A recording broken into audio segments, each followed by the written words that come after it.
ويتاسلطن بالي مولو زي قدل كمه زيبل كم تنو عندي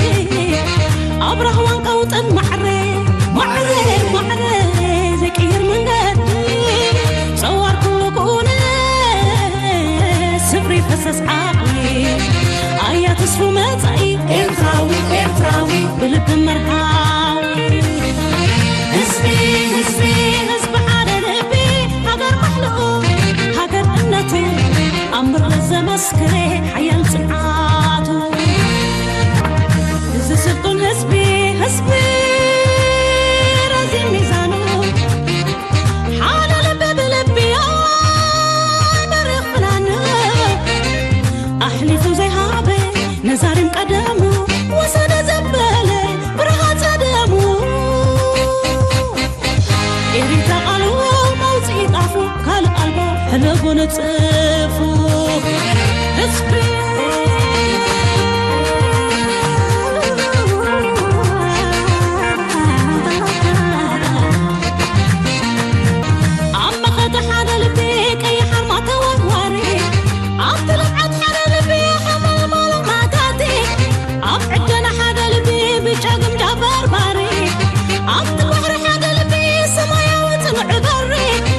بحبرة صندقنا زقلت كم زهزبي لزي كويا نقولو تنباوي هزبي حالة للبي هقر محلوق هقر قنته أمر رزة مسكري حيان سمعاته حالة للبي حارق رزين ترقب بالناس هيت بفقري فقري انكم نزا سقب أمر من الله حسبي طور حدر زي السكة أحلى لا يمدك ترو زي الدكر سلام تقطعتلتي دك حدا لبي كم زافي بنت بلوكم صنحت دك حدا لبي كم يكنيكم كم يتخونوا صبوك تكونوا ناي وتر تمنيت نايو لو ممكن وترو أقدا سنوانا وانت حستوتات حزنا لكم متسينا لنا نخلو بربيرنا فتشنا كل حدش سخونة رايدي كونه أقداس نزلو عمقو زلو مهاري كمون انترتينمون كقبر زخل أبقى يون كساق زخل زيس دممجن كأنت تحسنا لهم زيس دمم تراي لغبل زخل كم مالت حدش مسيرات مرأة مسمعنا نور كوينس لزلو بار لايك ناقبركم تو لايك مقبار حقازيو كلهم تم لايك تقبرون لايك قبور لكم توم قالوا تحت دما قبل بيزا مسكن ثانك يو فيري ماتش ابزي channel زي اندي اب كالكم ديو ناي بحقي نفعات دقفت حزب زلو channel انا كم زناتي ري فلتني قالوا تلو خونيم جن I really have people ولا ابطاولا كفيلنا سلام تباهينا زين فلت جن بلب جن كونكت زخونا سبات كم زلنا ريال له ناي بحقي دس بلان دما فلوي نغرنا ኤርትራውያን እዚያ ያዘላትና እዚያ ክንሰርሓላት ራይ ዘለና ተናቢብካ ናይ ምስራሕ ጽቡቕ ባህል ኣለና ምርድዳ ኣለና ኣብ ሓደ ዕላማ ሽሙ ከይፈለጥካ ገለ ከይፈለጥካ ዓዱ ከይፈለጥካዮ ኣብ ሓደ ዕላማ ክሳብ ዘለኻ ጽቡቕ ውህደት ተርእሞ ከይተሓታተትካ ነዊሕ ጉዕዞ ክትከይድ ትኽእል እዚ ዕድለኛ ጥራይ ዝረኽቦ እዚያ ዕድለኛ ዝመን ረኽቦ ዕድለኛ ይዝረኽቦ ወይ ዝበሃል ስለዚ እቶም ከምኡ ዓይነት ልቦና ዘለኩም ሰስኑ ቀጽሉ توم قالوا دما كابهم كنا مهارن تملالي إنا تدقاقفنا هنكيد أو إيزولو تقرما أو إيزولو تعوت بار لومي مستنكر كنا قراكم دي مجمر ياقن بتي أبديت زلو كنا تات كنجمر what's going on تايب للو President Trump says Iran has agreed to most of the United States demands. I've defeated them militarily. They're totally defeated militarily. They have some missiles left. We could wipe them out too. And I hit them 3 times last week very hard because they sent a drone into a ship. I hit them. And we're negotiating and we'll see whether or not. I think they've agreed to just about everything we need. However, the Islamic Republic issuing a warning to oil tankers moving through the Strait of Hormuz that they must use approved routes or face a, quote, forceful response. Fox News contributor and former CIA station chief Sam Hoffman joins me. جي كم باشاي تري وزلهم دونالد ترامب تايزبل زلون إيران بقى بيلا غيري زهر ما زلوه كل دليتاتي كد قبر اللي تدالي الله سلزي أبرتعي سلزهرمكم حيل سلزلنا الداخمين سلزخون كي دليتاتي زقبرو لي زلوه يزبل زلوه he's just bluffing his way بقى بتحديد بفخران تفتح قدايات مسلو تفتح لكن دونالد ترامب إيران يكونوا فتحوا له قداي نميدياتات فتسينكا تدقاقا محسوتين تحديدين دحر غير كام يقزوين ይሸጡልካ እዮም መዓልታዊ ነዚ እንተስሚዕዎም ነቲ ኣቨሬጅ ኣሜሪካዊ ብዛዕባ ኩነታት ዘይግድሶ ወይ ክሳዕ ክንዱ ብዕምቆት ክመራመሮ ዘይክእል ሓቂ ኮይኑ ክስምዖ ይኽእል እዩ ስለዚ ርሑቕካ ስለ ዝኾነ እቲ ኩናት ክንዱ ዝኣክል ብዕምቆት ክከታተልዎ ዝኽእሉ ይኮኑን ህዝቢ ኣሜሪካ ድማ ዓብ ፀገም እዩ ዘለዎ ብዛዕባ ፖለቲካ ናይ ዓለም ኣብ ዓለም ገለ ካብቶም ዝደንቆሩ ብፖለቲካን ብጂኦግራፍን ኣሜሪካውያን እዮም ብጀካታ ኣብ ከብዶም ተኣቱ ናብ ሂወቶም ዘላ ብዛዕባ ካልእ ይግደሱን እዮም ስለምንታይ እስከ ዘይግደሱ ሓዊ መፂዎም ስለ ዘይፈልጥ ንሳቶም ዳሎም ከይዶም ዘቃፅሉ እምበር እቲ ዘቃፅልዎ ሓዊ መፅኡ ለብሊብዎም ኣይፈልጥን እዩ ሕጂ እውን እኮ ንእሽተይ ነዳዲ ስለ ዝኸበረት እዩ ተሰሚዕዎም ዘሎ እምበር ዝኩሉ ኣፍጋኒስታን ክነድድ ኢራቅ ክነድድ ሊብያ ክፈርስ ገለ መለ ጀስቶም ኣይስምዖም ኒና they don't care about those things ስለዚ እንታይ ግን በቲ ሓደ ድማ እቲ መንግስቲ ከምኡ ገይሩ ይሰርሕዎም ገንዘቦም ሰሪቑ ኣብ ርሑቕ ቦታ ከይዱ ይዘምትን የቃፅልን እቲ ህዝቢ ድማ ስለ ዘይርዮ ኣብታ መነባብሮ ኣብታ ጅቡ ለውጢ ምስ መፀ ጥራይ ውይ ዝብል ንሳተ ተፈቲሓ ድማ ኖርማል ከም ዘሎ ገይሩ ዝዛረብ ዝኸይድ ማለት እዩ ኦኬ but things are changing today እዚ ትሪእዎ ዘለኹም ቀደም ነይሩ ሕጂ ግን ይቕየር ኣሎ ሓንቲ ለንቀነት ወፀት ኣገዳሲት ምስጢር ከስማዓኩም ሕጂ let's go Revelation that offers a rare look at the differences that emerged between the United States and Israel during their war on Iran.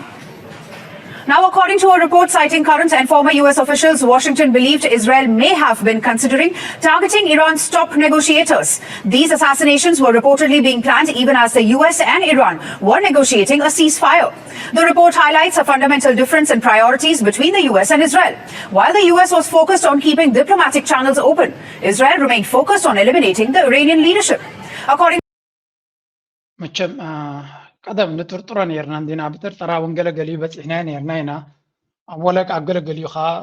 ገለ ክፋል ናይቲ ሓቂ ወፂኡ ኣብዚ ሪፖርት ጌርና ኢና እንታይ ይብልሎ መሲልኩም እዚ ኩናት ክካየድ ከሎ ካብ መጀመሪኡ ክሳብ መወዳእታ ነተንያሁን ዶናልድ ትራምፕን ተናቢቦም ከም ዝሰርሑ ዘለዉ እዮም ክገልፁ ዝፍትኑ ነይሮም ክልቲኦም ግን ነንበይኑ ዕላማ ነይርዎ መጀመርያ ዶናልድ ትራምፕ ኣብ ዘይደልዮ ኩናት ከም ዝኣተወ ህዝቢ ኣሜሪካ ደጋጊሙ ይነግረሎ ወታደራዊ ዓቕሚ ናይ ኣሜሪካ ስላያዊ መርበባት ናይ ኣሜሪካ ኣይዋፃእካን እዚ ኩናት እዚ ዘድልየካ ኩናት ኣይኮነን ኢሎም ነተንያሁ ይሕስወካ እዩ ዘሎ ቅድሚ ሕጂ ን30 ዓመት ከምኡ ገይሩ ክሕሱ ፈቲኑ ኩሎም ቅድሚኻ ዝነበሩ መራሕቲ እንኳን ላይ ንስኻ ኣብቲ ቀዳማይ ምሕደራኻ እምቢ ኢልካዮ ኢኻ ሓድሽ ነገር የለን ሕጂ ነተንያሁ ሓድሽ ፈጢርና ስላያ ዝብለካ ዘሎ ሓሲ እዩ ንኢራን ከውድቓ ይክልኒ ከሽክለካ ጥራይ ዝደሊ ዘሎ ኢሎሞ ግን ንሱ ድሓን ክፍትነ ዝዓድለይ ክርየ ምናልባት ኮንዶኾን ከምታ ናይ ቬኔዙዌላ ትሰልጠን ንኾን ኢላት እዩ ኩናት ምስ ጀመረ ኣብቲ ቀዳመይቲ መዓልቲ ክልቲኦም ንመን ቀቲሎም እቶም ዓበይቲ መራሕቲ ናይ ኢራን ቀቲሎም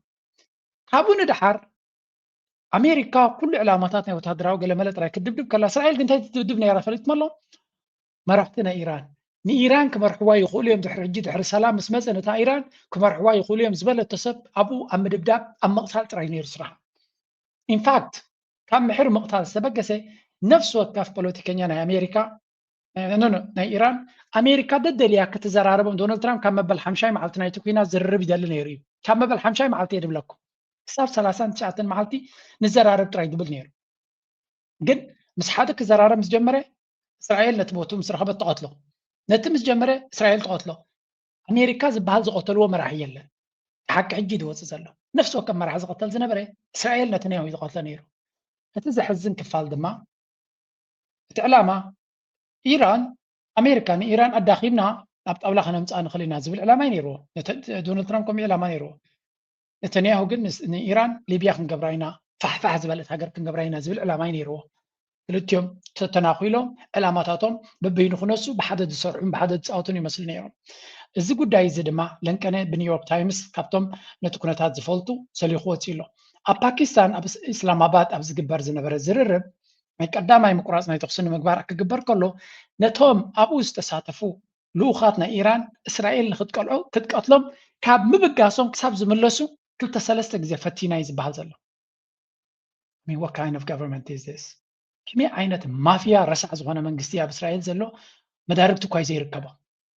መንስ ካትሒንዎም ባህል ኣሎ ስምዑ እኮ ተኣምር ክትሰምዑ ኢኹም ኣብዚ ስምዑለይ It gets interesting, viewers. According to the Times, once the ceasefire took hold and these two men were tapped to represent Iran, American officials feared that killing either one would collapse the talks entirely and reignite the entire war again. So Washington did something almost unheard of. It went behind Israel's back and warned its own allies' target. the United States asked countries across the Middle East to alert Tehran that Israel might be plotting to assassinate Iranian negotiators. The United States of America, Israel's closest partner, quietly tipping off Iran about Israel. That is what happened. When Ghalibaf was flying back to Tehran, انتهينا نسمع زلنا كون خطابنا ده شجر زربان ديو أمريكا بإسرائيل تجزي أزل ويون إسرائيل تقصاص إرادة زل هجر مخانا قد محجن زي أمن حجون كأمنين عن نجر زلنا التفلوي لوخناي إيران نباكستان إسلام آباد كيدو كزار عرب مستسمع معه كل جينا أبي يوم أتيوم نيروم أب إمباسنا باكستان أب إيران يوم نيروم أب تكباب يدو ما بزوج زي دبدابة قاعدة إسرائيل العما دما نوتوم تزاتيتنا إيران كنت قتلهم تدل نيرا أمريكا بوا أنو نزو قد دايزي سلزو فلتوتو انتا كتقبر جميرا يزي بالزلو نتنياهو قدف كبلو عاقمية باللون It's so sad أمريكا زعكل نتنياهو نزانيشتي هاجر قدف كبلو عاقمية باللون شو انتا يجيرو مستيرا وسيوم ني قطر ني باكستان ني سعودية عدي ولا ني قالنا جيرو نتهمنا إيران نقروهم كقتلوهم يدليو سلزلو كاب حجم حبيقهم دليو معناته إسرائيل كتقتلكم تدل عليهم نتمسيرا وسيوم This is so tragic زحزني أنا سوبر باورينا على مازازية زبل مخان إسرائيل تس دقوماتات زقبر لا منقسي نتونس دقومات زقبروا اللي زولا كوزو زي مخالو خالة ترى أربعة كلب بعد خاطب لو أنت ستيونسي كتوزو زي مخال كمالتي برقص اتخل بنا جفا مسكركم يزقبرك قلت هاد قبر زلك كلبي كم كنت تركب وسأينا خدنا تحرقين أنت هاد قبر أنت هاد قبره كلب زلوا زنا بركم ويا مسكال بركب زلكم فريقكم الله مقبي خادي تبو مقبي ما هفتو قارص يا مقبي ما هبي خاتو قارص ويكاتو حدلو مقبي كتطمي لك مم مليس كاغن فيل كمقبي تبرئ كاغن مليسو تمليسو كبال عكاون خدي سلازي ازي على تاريخ زقرم مستنكرين عن رزالنا الزربازي موصو دما مسمنتايو بوليتيكا اسرائيل اب امريكا اسرائيل حيلي اب امريكا بكل طفاف زن قرقرالو زلو اب نفسه كف زمص مرج ادما اسرائيل ገንዘብ استقبله ناي ديابلوس ገንዘብ كم استقبله مو بحماق صفعيت كسعرنا نرزلنا ስለዚህ ዛ حدش مسጢር ዝወصلون አካል ናይቲ ፕሮሰስ እስራኤል ክሳዕ ክንደይ ሓደገኛ ሃገር ምዃንን ነተንያሁ ዝመርሖ ዘሎ መንግስቲ ክንዲ ምንታይ ፀረ ሰላም ካብ ሰላም ክንዲ ምንታይ ፍርቕ ከም ዘሎ ብጀካ ኩናት ብሰላም ክነብር ድሌት ሸውሃት ዘይብሉ ምዃኑ ኣነ ይኮንኩ ዝብለኩም ዘለኹ ናይ እስራኤል መራሕቲ ባዕሎም ክብልኹም ከስማዓኩም እየ From Islamabad, fresh off talks with US Vice President J.D. Vance, Pakistani fighter jets had escorted his delegation. More than 70 officials from the border to حجز بلوخم زربان تسمعكم كسم بديهم حجز سمعوها كسمعكم يا زيا دقرم نقر كسمعكم Islamabad and back as a security guarantee demanded by Iran. But on the return leg, the warning comes through. Iranian security forces alert the aircraft to intelligence suggesting Israeli fighter jets had entered Iranian airspace from Iraq with plans to strike the plane. The pilot doesn't take the risk. The plane makes an emergency landing in Mashhad, Iran's closest airport to Pakistani border. And Mohammad Bagher Ghalibaf completes the journey to Tehran by road later on. A senior advisor who was on that very flight later confirmed الزربات سمعوا زلهم أنا بخال من قدر ريبورت جير لكم انتهى يوم زبل زلوا كم حر نا إيران شجر مفتار زيادة نيرة نفريت أب أمريكا متيوم نو أب إسلام آباد متيوم نا حدا معلتي نا كلتا معلتي تزراري بوم كابو كفلا لا يقولوا بروفيسور محمد موراند نجير نايو أوش تخلو أو واشنطن بوست بهالمسيحة وتيو أمريكا تدلو زلان تديجيرهم نتوم عود ساتفو زلو قتلوهم زبل أرتيكل وتيو جن نزيات راي نجيرنا بروفيسور موراندي زياغن خلطي حبريتاي نبرت نجهن ريق لنا بنفاريت تبقيسون باكستان بنفرت كوينات ناتا أسنيا أبدو بابسي حتم دوبنا إيران كابنا باكستان وتيوم أبنا إيران كأتو خلو نا إسرائيل لفرت كوينات تنسيان نتانا فاريت كهرمعات تبقيسان كل عيرنا إيراني أتوا خمزة لهم مسفلتو أبت زغلت فز قرب دوب زلو إيربورت أو ريدو ما نتنافريت بمنجد بمخاينهم ببابورهم فحب لهم ممنوتهم دلقيشن بمكينام بقلن جيروم يماتيوم لذي كند من تاي زحزن كستة فتير خمسين برا بزين عنري that's why لما تقالي باف زعجي تزاتاي تشيف نغوشيتر نبلو زلنا كاب عبد قموت ثلاث جزي وتي زلو زبحر كلتا جزي عبد نسوز نبرو بوتا دبديبو مسال سيدد ما زانا نفاريد دما أن فتنا almost نموت فريدة زنبرت نفاريتها ተቀላጢፎም ነቲ ምስጢር ስለ ዝተፈልጠ እዮም ድሒኖም ስለዚ እስራኤል ዝበሃል ሃገር ክንምንታይ ሓደገኛ ሓይሊ ምዃኑን ክንምንታይ ሓደጋ ሕማቕ ንኽገብር ክንምንታይ ርሕቀት ነዚ ኣሜሪካ መሻርክተይና መሳኒቲና መሳቲቲና ገለ ዝብልዎ ቦጎ ኣቢሎም እዮም ኣሜሪካ ትደልዮ ዘይኮነስ ኣንጻር ኣሜሪካ እዮም ዝሰርሑ ረብሓ ናይ ኣሜሪካ ኩሉ ግዜ ምስ ተሓስቦ እዩ ረብሓ ናይ ኣሜሪካ ናይ እስራኤልን ተተገራጁ ናይ እስራኤል ክግበር ዝምረፅ ኣሜሪካ ድማ ብሕማ ይትብል እያ ዶናልድ ትራምፕ ዝኩሉ ጥሕሰታት ናጋጠመ ይልምን እዩ ነይሩ ኣብ ሊባኖስ ኩሉ ዝገብሮ ዝነበረ ቀይ መስመራት ናቱ ነተንያሁ ይጥሕሶ ነይሩ እንታይ ይብል ነይሩ በቃ ወላ ሓንቲ ኣብ ቃዛ ኸሙ ስለዚ ኣሜሪካ መርሕነት ናይ ኣሜሪካ ብእስራኤል ዝዝወር ክበሃል ከሎ ምግናን ኣይኮነ it's just plain true ባይታ ዝርአ ዘሎ ኩነታት US amid efforts for a broader peace settlement. US officials fear that if either of them were killed, the negotiations would collapse to quietly warn Iran about the possibility of an Israeli strike against the two officials. It is during this time that the top American leadership, including President Trump and Vice President J.D. Vance, urged Israel to stop putting its US ties at risk. The second message I would give to some of those cabinet members, Bibi, to his credit, has not gone down this path, but to some of these cabinet members in Israel who are attacking the President of the United ولا زنا جيدي فانس دونغ يندي تبعيلو زربازي جن أوشتم زنا برايز جيدي فانس باكستان تصادف نيريو أب إسلاماباد نيريو توم لوخات مسوس تراقبو أب ديمقراطية نيتقسم مسوس ديل جيرم كمل سو خلوا يوم قتلوا تحاسبوا بنيرم لكن من تاير صحتك برات مخانو نبي حتى تبصحوهم كون خليزياتهم جن كجبروا زخلي يلا أنت بوليتيكا تحيزي بوليتيكا بدحر مجارجة تحيزهم سلو زغنو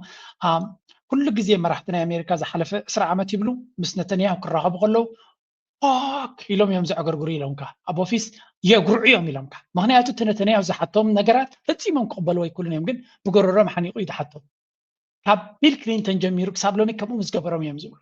ኩሉ ግዜ ኣብ ኣኼባታት ክግበር ከሎ መራሕቲ ናይ ኣሜሪካ እናማረሩ እዮም ዝወፁ ተታሒዞም ስለ ዘለዉ ግን ትገብርዎ የብሎምን ስለዚ እዚ ኣካይዳ እዚ ንክንደይ ዓመታት ንክንደይ ግዜ ክቕፅል ይኽእል ንክንደይ እዋን ክቕፅል ይኽእል ዊ ዶንት ኖው ሕጂ ግን እቲ ጉዳይ ድሮ ትሰብ ተበፅሕዎ ዝኩሉ ንገብሮ ዘለና ንሕና ዘይኮነ ዝኩሉ ዜናታት ነምፅኦ ዘለና ኣብ ኣሜሪካ ዓብ ፅልዋይ ዝገብር ዘሎ ናይ እስራኤል ገንዘብ ዝወስዱ ፖለቲከኛታት ኣብቲ ፖለቲካ ናይ ኣሜሪካ መሊኦም ስለ ዘለዉ ይትፀገም ዝበልዎ እስራኤል ዝደለየቶ ዝገብሩ ፖለቲከኛታት ኣብቲ ሰነድ ኣብቲ ሃውስ መሊኦም እዮም ዘለዉ ሎሚ እቲ ህዝቢ ነቂሑ ዝገብሮም ዘሎ ረዩ Are you doing taking money from AIPAC? With respect, that's something that has infiltrated our government. AIPAC money. Watch Congressman Jake Auchincloss discover in real time that his voters know he's bought and paid for by the Israeli lobby. ከም ትሪእዎ ዘለኹም እዚ ፖለቲከኛ እቲ ህዝቢ ካብቲ ፅቢቱ ወፃኢ ንቂሑ ፀኒሕዎ ከባቢ $700,000 ካብ ኤይፓክ ዝወሰደ ፖለቲከኛ እዩ ንኣሽትዮም ረእይዎም ክመፁ ከለዉ ንሃገር መብፃዕታት ንኣተው እዮም ዝመፁ ኣብንዮም ሳተው እታ ቫይረስ ትብሎም እቲ ገንዘብ ድማ ብዮም ኣብ ስልጣን ዝቕፅሉ ስለዚ እቶም ህዝቢ እንታይ ይብልዎ ኣለዉ ካብ ኤይፓክ ገንዘብ ትወስድ ዲኻ ምክንያቱ ኤይፓክ ዝበሃል ንፖለቲካ ናትና ከም ድሌት መፃወቲ ገይርዎ እዩ ካብ ኤይፓክ ትወስድ ኮይንካ ቀዳመይቲ መለክዕት ኮይና ዘላ እንታይ ፖሊሲ ናትካ እንታይ ኣጀንዳ ናትካ ከዘኽረይ ዲኻ ትሕስበልና ገለ እሱ ተወሳኺ እዩ ቀዳመይቲ ካብ ኤይፓክ ገንዘብ ትወስድ ኣይትወስድን ኮይና ኣላ ሕጂ እዚኣ ድማ እታ መሰረታዊት ሕቶ እያ ናይ ኤይፓክ ገንዘብ ትወስድ ኮይንካ ንስኻ ንኣሜሪካ ክሰርሕ ኣይትኽእልኒ ኢኻ እታ ምስጢር ኮይና ዘላ እዚኣ ዘረባ እዚኣ ንኺሶም ተቐፂሎማ ፖለቲካ ናይ ኣሜሪካ ተስፋ ኣለዎ ክፀሪ ስለምንታይ ሓንቲ ረቋሒ ጥራይ ክትርኢ ዘለካ ቀዳምነት ናትካ ኣሜሪካ እስራኤል ናይ እስራኤል ገንዘብ ወሲድካ ፖለቲካ ተመፂኻ ቅድሚኻ ናይ ዓመታት ተመክሮ ስለ ዘሎ ንእስራኤል እምበር ንኣሜሪካ ክሰርሕ ኣይትኽእልኒ ኢኻ ስለዚ ናይ እስራኤል ገንዘብ ዝወስድ ዘበለ ኣብ ፖለቲካና ክቐርብ የብሉን ኣብነት ናይዚ ድማ ሜላት እያ ከርእየኩም እየ ናይ ሜላት ኣመፃፅኣ ንብዙሓት ሰባት እዩ ኣብነት ዝኸውን ዘሎ ምክንያቱ ካብ ብጀካ ገንዘብ ዘይወሰዱ ሰባት ነይሮም እዮም ካብ ኤይፓክ ይወስዱ ናብ ፖለቲካ ናይ ኣሜሪካ ዝመፁ ሰባት ነይሮም እዮም ናይ ሜላት ግን ደይ መደይላ ናይ ኤይፓክ ገንዘብ ኣይወስድን እየ ጠጠው ክብል ኣለዎ ኢላ ጎስጒሳ ዝተዓወተት እያ ከስማዓኩም እየ ክልቲኡ ክንተሓዞ ስለ ንደሊ ኣብዚኣ ክትሕተት ከላ ስምዕዋ Thank you for having me. You've probably seen or heard all of the analysis. Everybody's talking about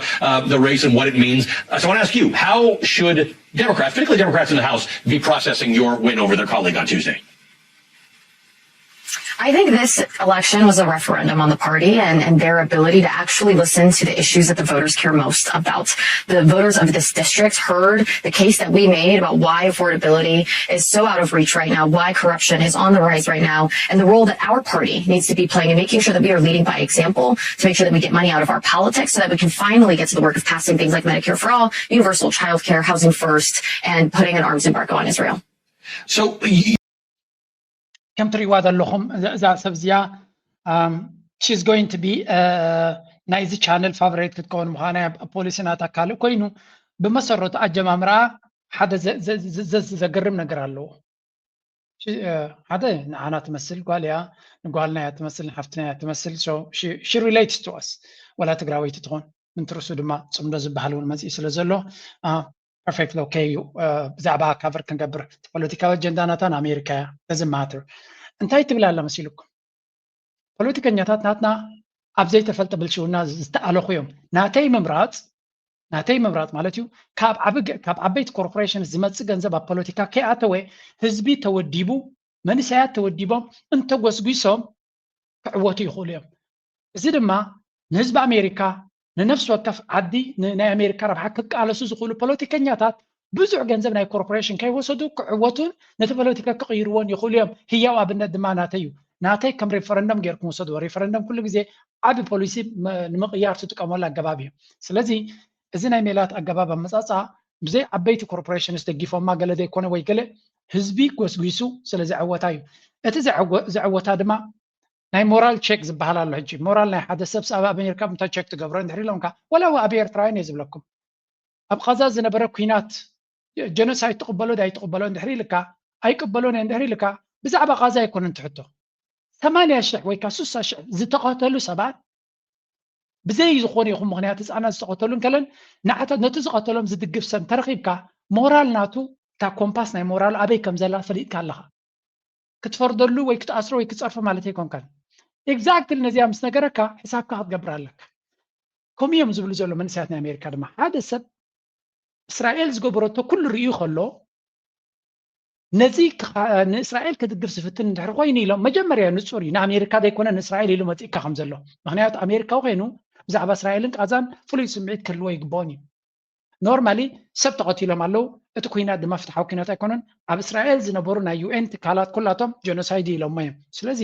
ነዚ ኩሉ ዓለም ዝቕበሎ ዘሎ ሓቂ ክሒዱ ናብ ፖለቲካ ኣሜሪካ ክመፅእ ዝፍትን እሞ ናይ እስራኤል ገንዘብ ወሲዱ ዝመፅእ እንተኮይኑ እንታይ ክገብር ምዃኑ ፈሊጥካ ኣለኻ ስለዚ እቲ ናይ ሞራል ቼክ ናቱ ነዚ ጀኖሳይድ እዚ ዝኽሕድ እንተኮይኑ ፅባሕ ንጎ ብዛዕባ ጥዕናኻ ብዛዕባ መነባብሮኻ ዝግደስ ዘይኮነ ናይ እስራኤል ዘገድሶ ሰብ ከም ዝኾነ ነጊርካ ኣሎ እዮም ዝብሉ ዘለዉ ስለዚ እዚኣ ፅቡቕቲ ዝኾነት ሪኳየርመንት እያ ነቲ ናይ እስራኤል ገንዘብ ዝቕበል ሰብ ንኣሜሪካ ክሰርሕ ኢልካ ትፅቢት ክትገብረሉ የብልካን ብመንፅር ድማ እቲ ፖለቲካ ናይ ኣሜሪካ ነቲ ኩሉ ብኣፎም መብፅዓ ዝኣትዎ ሓሶትኒ መብዛሕታ ይገብርዎን እዮም እቲ መብፃዕታት ዝገብርዎ ኣብ መወዳእታ መኒ ጅሆ ዝሕዞ እንድሕር ኢልካ ሓደ ኣካል ጥራይ ጅሆ ዝሕዞ እቲ ናይ እስራኤል ሓይሊ ንብሙሉእ ዓቕሙ ናብ እስራኤል እምበር ናብ ኣሜሪካ ከም ዘተኩር እቲ ገንዘብ ድማ ናብ ኩናት ጥራይ ከም ዘተኩር ዝገብርዎ ሳቶም እዮም ኢሎም ስለዚ ነዚ መንገዲ ዝኸነፅርዮ እንተኮይንና ብቕልል ዝበለ ረቋሒታት ክንጥመቶም ክንክእል ኣለና ይብሉ ኣለዉ ትብልሽውና ድማ ብመንገዲ ናጎደለ ክኸይድ ይኽእል እዩ እሳ ንፍዕቲ እያ ታጓል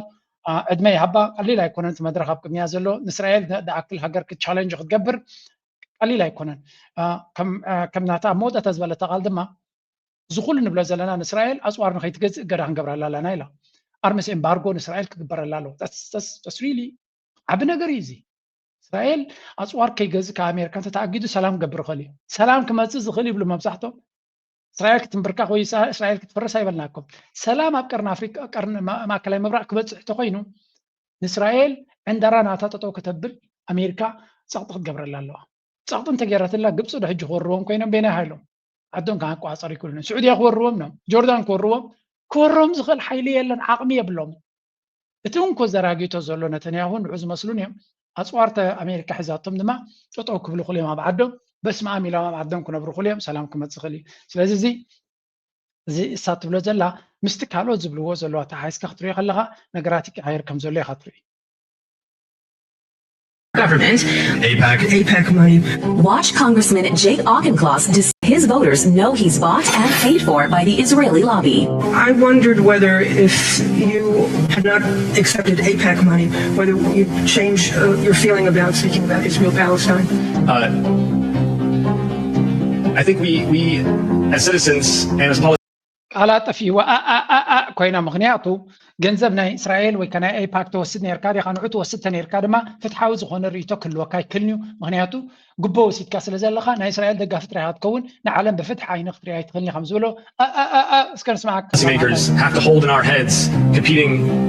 convictions and ideas. Me personally, I'm concerned with AIPAC, and I was just wondering if you particularly or anyone you know of has any plans to try to reduce this problem. What are you doing to prevent the use of our taxes to starve and kill people in Gaza? You were elected by us. I've addressed Israel and Gaza now on, I think, 3 separate occasions, so we're going to keep moving on. So I know you don't really want to take any more questions about Gaza, but I'm going to ask you to think about it. ካልእ ሕቶ ክሓትዎ እቶም ንዑ ዝመረፁ ወይ ዝፅበ ዘሎ ብጀካ ጋዛ ካልእ ሕቶ ይብሎም ገንዘብ ካብ እስራኤል ትወስድ ዲኻ ንጋዛ ከንታይ ትገብር ኣለኻ ተደጋጋሚ እንታይ ማለት እዩ this is close to their heart እቶም ሞራል ዘለዎም ህዝቢ ጉዳይ ናይ ጋዛ ቀዳማይ ኣጀንዳና እዩ ሞራል ኮምፓስ ናትካ እታ ኮምፓስ ናይ ሞራልካ ኣበይ ከም ዘላ ብጋዛ ኢና ንሕቅና ንዝሞቱ ህፃናትን ካልን ክድንግፅ ዘይትኽእል ተኮይንካ ንዓይን ንስድራይን ንሄልት ኬር ናትና ክትሓስበልና ኣይሕሰብን እዩ أكن دنتعنانا بومباتات نسرائيل سديد كهصانات قتل زلغا زخمان غبن كوين ديس معاك تمنولو تديكيلكا صباح نغو حدش بوليس غير كان انا ترد انا يتخنيخا سلازي صبوق زخونه معكن حزنا لنا يبلو ميلات كاب ايا نخيسا زلا بز كله تاريخا ات غداي نابي غص خد كم زلو تاريخا بوليتيكا امريكا بعبي بز غداي زي دصلو زلو and yeah I mean tom right wing politicians ka tom democrats رايكون ولا ترايت كومي don't have peace with Iran, this is the alternative. If we don't have a peace deal with Iran on some terms that they are comfortable with, then that is the only other alternative, is a U.S. ground war, 500,000 dead Americans, 250,000 dead Americans, trillions of dollars lost, huge hit to the global energy market. And this is what Israel is actively trying to create. By killing the negotiators, they're actively trying to thwart a deal. And they've done it in every way that they can. نيك فوينتس يزبهال قدم سبزو يصلو نيرو لو مغنغله كابتن تبعات كوين زله يابت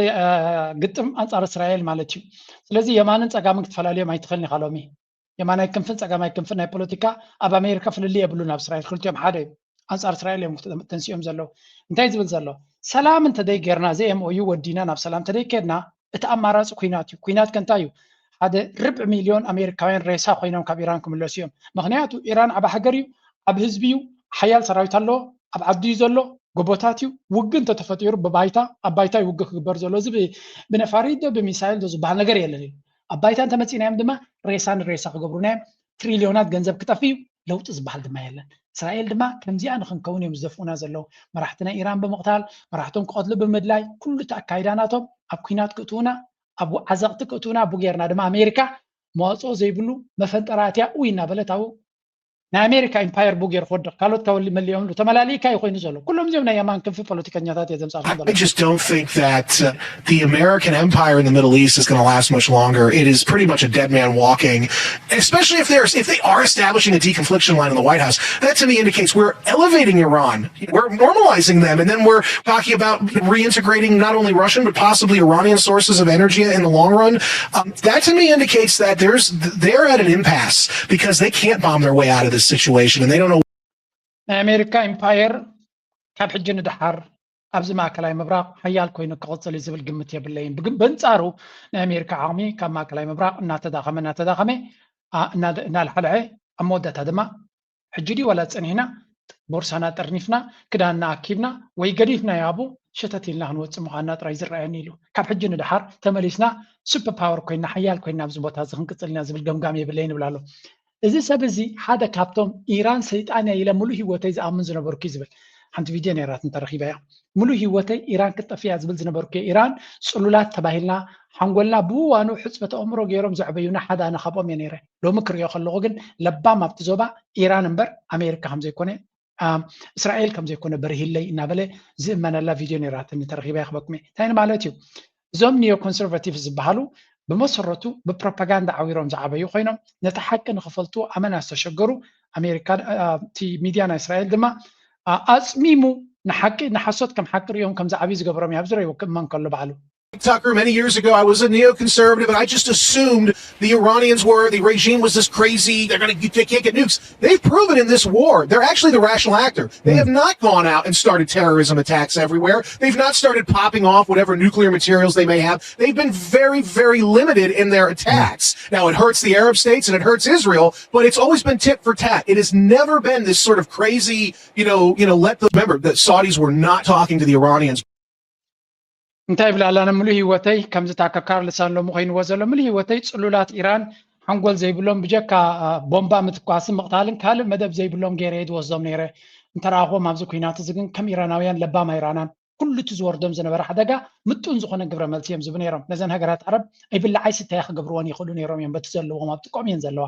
ከምቲ ንሕና ንሃርሞም ዝነበርና ዝረኸብዎ ክሃርሙ ንፈተኑ ነይሮም ኢሉ ግን ጥንቃቐ ብዝመልኦ ናይ ኣሜሪካ በይዛት ጥራዮም ቀንዲ ዝሃርሙ ነይሮም ኢሉ ስለዚ ኢራናውያን ሓላፍነታውያን ህዝብን ጥንቁቓት ህዝብን ቁርጡም ምሕደራ ዘለዎም ሃገርን ኣዝዮም ስትራቴጂካውያን ሃገር ምዃኑ በሪሂልና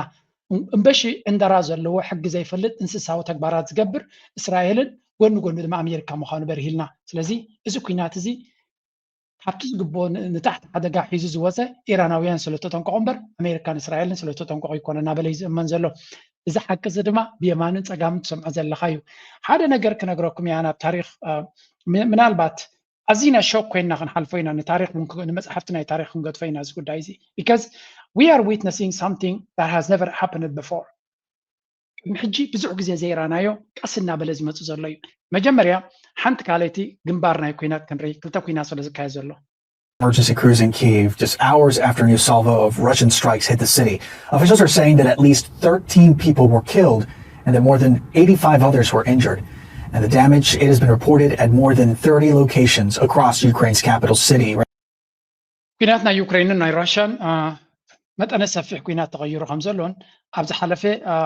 48 ሰዓታት 24 ሰዓታት ኣቢሉ ከባቢ 30 ዕላማታት ኣብ 30 ከተማታት መጥቃዕቲ ኣካይዳ ራሽያ ኣብ ሓንቲ ለይቲ ኣብ 30 ሎኬሽንስ in the city ኣብታ ኬፍ ትበሃል ከተማ ቀንዲ ኣብታ ርእሲ ከተማ ኣብ 30 ቦታታት መጥቃዕቲ ኣካይዳ ልዕሊ 500 ድሮን ተጠቂማ ኢሎም ስለዚ እቲ ዝግበር ዘሎ ደብዳብን ዕንወትን ካላርስቲ እዩ ስለዚ እዚ ኩናት እዚ መልክዓቱ እናቀየረ ኣብ ዝገደደን ዝኸፍአን ደረጃ በፂሑ ከም ዘሎ ንርኢ ኣለና ናይ ዩክሬን ናይ ራሽያን ብዙሕ ግዜ ሪፖርት ጌርና ሓንቲ ሓቂ ግን ወፂ ኣለለን ከነ ንነዊሕ እዋን ጉሓቢኦማ ዝኸዱ ዝነበሩ listen to this one say that Ukrainian authorities ordered the attack that severely damaged the Nord Stream 2 gas pipeline in 2022. The Ukrainian government has always denied directing the sabotage. The explosions damaged the Nord Stream 1 and 2 pipelines, which were designed to carry natural gas under the Baltic Sea from Russia to Germany. The blasts near the island of Bornholm in northeast. I mean, them guys have had kind of young some ድሕሪ 4 ዓመትን ፈረቓን ናይቲ ኩናት ኖርድ ስትሪም ዝበሃል ናይ ጋዝ ፓይፕላይን መሰንቆ ናይ ማይ ወይ ከዓ ቱቦ ናይ ማይ ቱቦ ናይ ጋዝ ካብ ራሽያ ተበጊሱ ናብ ጀርመን ንቁጠባ ናይ ጀርመን ዓንዲ ሕቆ ቁጠባ ናይ ጀርመን ዝነበረ ጋዝ ንዑ ዘፍረሰ መንግስቲ ዩክሬን ዝኣዘዞ ናይ ኣሜሪካ ህንደሳ ዝኾነ ነዚ ፓይፕላይን በቲኖም ዝገደፍዎ ሰም እዮም ነይሮም ጀርመን ሕፍረት የብሉ ሕንከት የብሉ ን4 ዓመት ተገቲሩ ራሽያ ጌራ ተይሉ ኸስስ ነይሩ are you going to apologize now ንፑቲንን ራሽያን ይቕረታ ተሓተ ወዲቑ all the propaganda አንጻሩ ዝገበርኩሞ ደይመደ ኢሉ ዕዳ ከይከፍል ኢሉ ዶ ከምዚ ከይገብር ዶ ጀርመን ንኽእሰሩ ኢሉ ድዩ no ፑቲን ነጊርኩም እዩ I have no reason billions invest ዝገበር ኩሉ ፕሮጀክት ከቃፅል ኣሜሪካ ግን በንጻሩ ጆ ባይደንን ትራምፕ ክልቲዮም ክንሃርሞ ኢና ድሌትና እዩ እዚ ክንብትኖ ኢና ብልኹም ነይሮም ብዩክሬን ገይሮም ድማ በቲኖሞ are you going to do something no this is Europe ቁጠባዎምን ሃገሮምን ጎረሮምን ክርገጹ ከለው ብሕም ዘይብሉ ራሽያ ሓንቲ ከይገበረት 10 ግዜ ብዛዕባ ራሽያ ክዛረቡ ፀገም ዘይብሎም እዮም ኢንፋክት ቤት ፍርዲ ናይ ጀርመን ቅድሚ 2 ዓመት 3 ዓመት ነቲ ዝግበር ዝነበረ ምርመራ ኢንቨስቲጌሽን ጠጠው ኣቢልዎ ኢልዎ ምክንያቱ እቲ ሓቂ ከይፍለጥ ሓቂ ናይ መን ምዃኑ ኣሜሪካ ዝገበረቱ ስለ ዝፍለጥ ዶናልድ ትራምፕ ባዕሉ ጆ ባይደን ድማ ክልቲኦም ባዕሎም ብኣፎም እናተዛረቡ ክንሃርመ ኢና ሃሪምና ኢና ከነፍርሶ ኢና ይብሉ ነይሮም ስለዚ ኤሮጳ ዝበሃል ክሳዕ ክንደይ ፈፂሙ ንሓቂ ክቀውም ዘይክል ኣብ ሓሶት ፕሮፓጋንዳ ጥራይ ዝነኸሱ ሕጂ ከንታይ ክትገብርዎም ኢኹም እዚ ተፈሊጡ ሕራይ what are you going to do about it for the Nord Stream 2 2022 gas pipeline blast but also saying that he acted on behalf of the Ukrainian state how are Ukraine's top politicians responding to this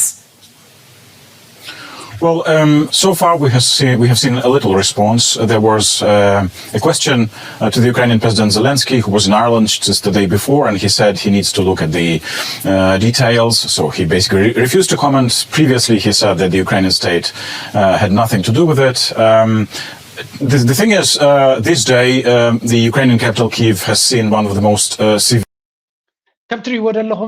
Zelensky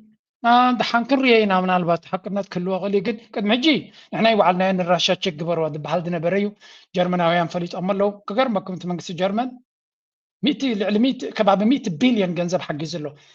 قطبو نزقاتل زلو ف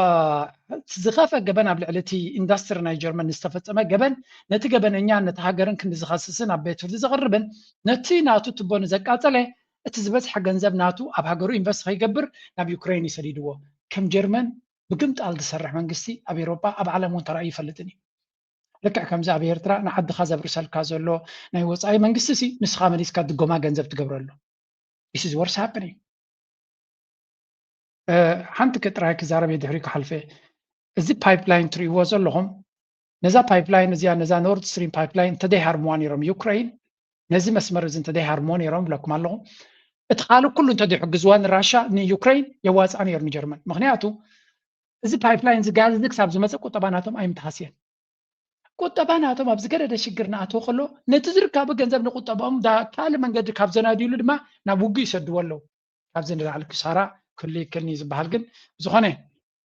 ዝግበር ነገር የለን ጎሲም ካያት ትንበል ያውል ሓንቲ ዝበሃል የለን እዚ ይመስል ናይ ኤውሮጳ ጉዳይ ኩነታት እናረሰነ እናተበላሸወ እና ተበለይ ዝኸይድ ዘሎ ወይ ውልቲ እዚ ጉዳይ እዚ ናበይ ክኸይድ ያ መቆጣታ እንታይ እዩ ሒዙ ክመፅእ German ነዚ ሕጂ ዩክሬን ቀሲሶም እንታይ ግበር ክብልዋ ይኽእሉ I would say reserve. This case is likely to mean for the Ukrainian people. You know, Germany, for its part, is one of Ukraine's biggest supporters. What do you think that this case is likely to mean for the relationship between Germany and Ukraine? Well, so far we have seen a very, I would say, reserved reaction from the German government, from the Conservatives and the Social Democratic Party, basically saying we will have to wait for the court to decide and then we will talk about it. Informally, what we hear from the government circles is that the German government is not connecting this case to the military help that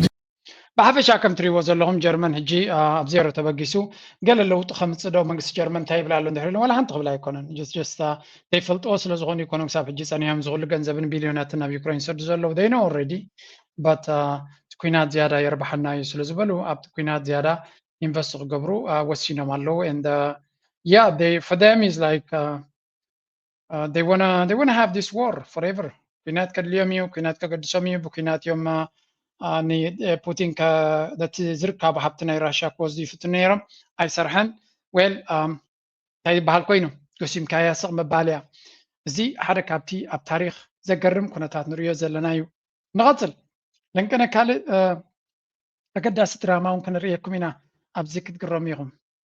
Force One is airborne. US President Donald Trump took the inaugural flight of his new plane. It's allegedly the most luxurious jet in the world, the peak of aerial opulence.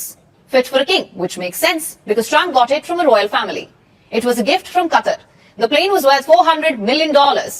And then the American government reportedly poured another $1 billion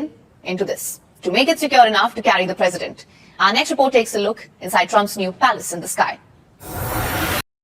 كم تريو زلهم دونالد ترامب بريزنت ناي هجر أمريكا ناي زحيلت كتباني علمنا تباهيلا تمن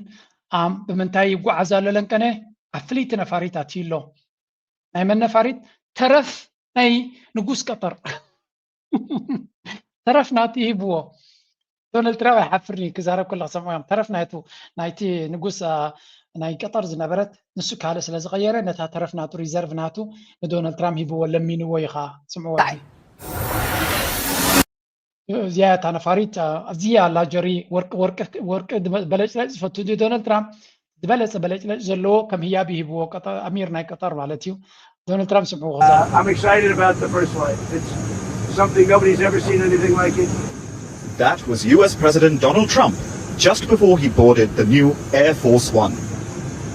He was excited about his new sky palace. So were the people who accompanied him on the jet's maiden flight. Take a look at what they posted. Fancy conference room with leather seating. كم تريو زلهم عزي فلويز خنا متشوت زلوا هوتيل يا تنفاريت هوتيل يا لك مجشة إسرع ساعات قال ملقت كي تخلي عاقن أب نفاريت هيكون كان زلها بقى أب مريت كم زلخان إنجوي ناقبر كات خدول عراتات كا متشوتات كا ناس تماغر كات خدول برزي نفاريت هيكون سلزي Yeah, I mean, the ultimate luxury ዝብልዎ ከም ትሪእዎ ዘለኹም እቶም ኣካላት ናይቲ ምምሕዳር ናቱ እንጆይ ይገብርዎ ኣለዉ ነዛ ፍለይቲ ነፋሪት ህያብ ናይ ቀጠር እያ ነይራ ቀጠር ናይቲ ንጉሳዊ ቤተሰብ ስለ ዝኾነት ዶናልድ ትራምፕ ሃቡን ኢልዎም ለሚንዎም ንሳቶም ድማ ከም ህያብ ገይሮም ሂቦም ረይቦም ኣብዚ ኣብቲ ሌዘር ኩራሲ እንጆይ ይገብሩ ኣለዉ ሓንቲ ነገር ጥራያ ነይራ ኣብዚ ከስማዓኩም ደልየ ዘሎ ዶናልድ ትራምፕ ብዛዕባ እታ ዝረይዎ ወርቂ ዝመስል መዓት ሃብትን ምቾትን እዩ retrofitted Qatari jet takes flight as Air Force One for Trump's trip to North Dakota. ስለዚ መጀመርያ በዛ ከም ህያብ ዝመፅቶ ነፋሪት እዩ ኣብዚ ሕጂ ዝብላ ዘረባ ከስማዓኩም ደልየ There's never been a plane like it. Frankly, we couldn't build a plane like this because we wouldn't be willing to spend the kind of money necessary. They spent top dollar. So the head of Boeing said this is considered the best 747 they've ever built. And I went to Qatar. I said I'd like to use it for a period of time because the other ones, as you know, are under construction. They'll be here in 2 years. And because, you know, the plane is 35 years old. So I said, I'd like to use it. And the Emir, Tamim, who's a great gentleman, he said, no, I'd like to make a contribution to the country. So ነዛ ነፋሪት ምስ ረኣዮሲ በጃ ከንዳሃበና ወላ ክንካረያ ወይ ገለ ምስ በልዎ ከምዚ ዓይነት ነፋሪት ክንሰርሕ ዓቕሚ የብልና ንሕና ቦይንግ እያ ትሰርሖ ግን ከምዚ ዓይነት ነፋሪት ክንገዝእ መንግስቲ ኣሜሪካ ዓቕሚ የብሉን ክንዲዚ ገንዘብ መንግስቲ ከውፅእ ዝኽእል ኣይኮነን ስለዚ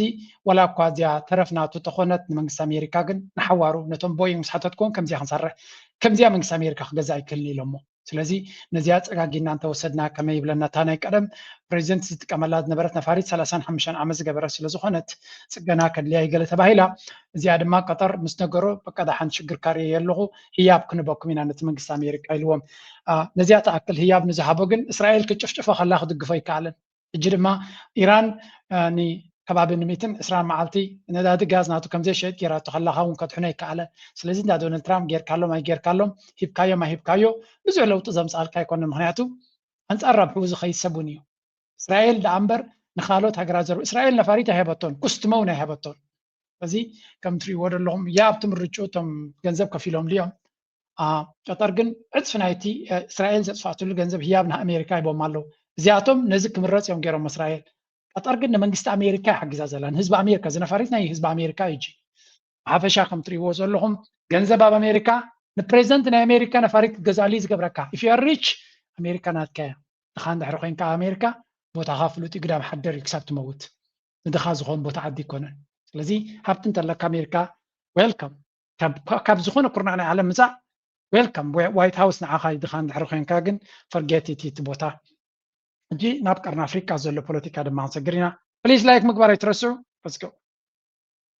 Two big questions. What if the missile that threatens to destroy Ethiopia's Red Sea dream is the very thing keeping Ethiopia alive? How does a nation of 120 million people spend billions chasing a port on the sea when it cannot even control the roads to reach it? It is layered, contradictory,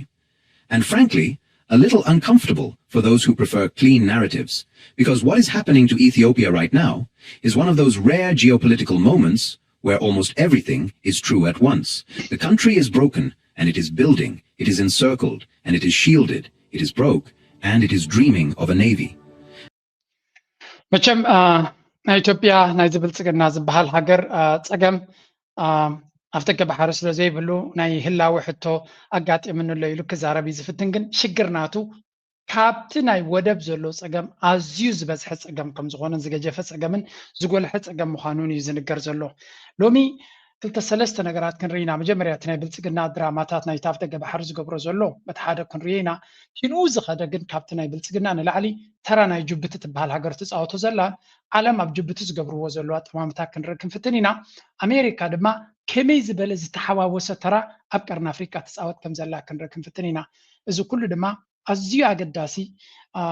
መልእኽቲ ከመሓላልፍ ዝኽእል ንመን ንሃገር ኤርትራ ንህዝቢ ኤርትራ ኩሉ ነገር ኣስተውዒልና ክንጥምቶ ዘለና ኢና ቀርኒ ኣፍሪካ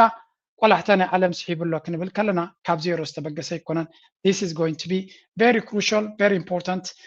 እቲ ሃገር ኢትዮጵያ ዝበሃል ድማ ኣክንዲ ናባና ዝጥምት ፀገምናቱ ኣብ ውሽጢ ከም ዘሎ እዩ ዝንገሮ ዘሎ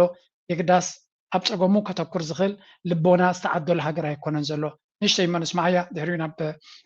ሰለስተ ሃገራት ከተሓዘልኩም እየ ቀርኒ ኣፍሪካ ኣብ ከመይ መድረክ ከም ዘሎ ድማ It should be destroying that dream, maybe the thing keeping it alive. Let us get into the hard math of geography. Part 1. The internal corridor of friction, bridges to active war zones. Before we talk about what Ethiopia wants, we have to talk about what Ethiopia actually has. And what it has right now is a logistical nightmare hiding in... እንታይ ስከይሉ ነቲ ግልጽ ዝኾነ ጸገም ናይ ኢትዮጵያ ገዲፎም ኣብዘየለ ጸገም ዝህውቱ ተሃገር ይዝብሎም ምክንያቱ ኣብ ደገ ባሕሪ ሃሊካ ኣይኮነን ጸገም ናይ ኢትዮጵያ ካብቲ ኣብ ደገ ባሕሪ ናብቲ ካፒታል ሃገር ናትካ ዝኸይድ መስመር ከተድሕኖን ክትቋዓፀሮን ክትከላኸለሉን ትኽእሉ እያ ትሕቶ ካልእ ዘራርባ ብምሉእ እቲ መስመራት ናይ ትራንስፖርት ናቶም ማንም ሓይሊ ክቦትኮ ዝኽእልን ወደብ ሃሊካ ጸላእትኻ ኣብ ውሽጢ ዓድኻ ዘለዉ ብረት ዝሓዙ ሓያላት እንድሕር ኮይኖም ነቲ ናይ ሎጂስቲክስ መንገድናትካ ካት ኦፍ ብትኽከብልዎ ይኽእሉ እዮም ድሕሪኡ ተጠሊዕካ ውይ ተደይ ኮይኑ ክትገብሮ ትኽእል ብዙሕ ኣይኮነን ምክንያቱ ኣብ ቀይ ባሕሪ ዘጋጥም ሓደጋ ኣብ ወሽመጥ ሕርሙዝ ዘጋጥም ሓደጋ ኣብ ጋልፍ ኦፍ ኤደን ዘጋጥም ሓደጋታት እኳ ሓደገኛታት ትኾኑ ንስኻ ካብኡ ዝገድድ ጸገም እዩ ዘለካ እዩ ዝብሎም ዘሎ first fix your own problems man መጀመርያ ውሽ ገዛኻ ኣፅሪ ገዛኻ ከየፅረኻ ብደገ ኣብ ካንሸሎኻ ቦያ እንተለኻ ያ ንሰብ ከተደናግር ትኽእል ኢኻ ግን እታ ገዛኻ ክትፈርሰልካ ስለትኽእል መጀመርያ ለባምቲ ኮይንካ ገዛኻ ኢኻ ክትፅግን ዘለካ ገዛኻ ጸገም ከይህልዎ ኢኻ ክተድሕን ዘለካ ውሽጢ ገዛኻ ኢኻ ክትኮስተር ዘለካ ካልሸሎ ካብ ካንሸሎኻ ወፃኢ እናኮስተርካ ኣብ ገዛኻ ግን ኣብ ጓሓፍ ትቕመጥ ኮይንካ ናይ ጥዕና ከም ዘይኮነ ትፈልጥ ኢኻ ናይ ጥዕና ከም ዘይኮነ ስለዚ እቲ ዝቐለለ ክትገብሮ ትኽእል ኣብ ውሽጢ ዓድኻ ዘሎ ጸገማት መፍታሕ እዩ ኣብ ክልል ዓፋር ሕጂ ኣብ ዓፋር ሓያል ወታደራዊ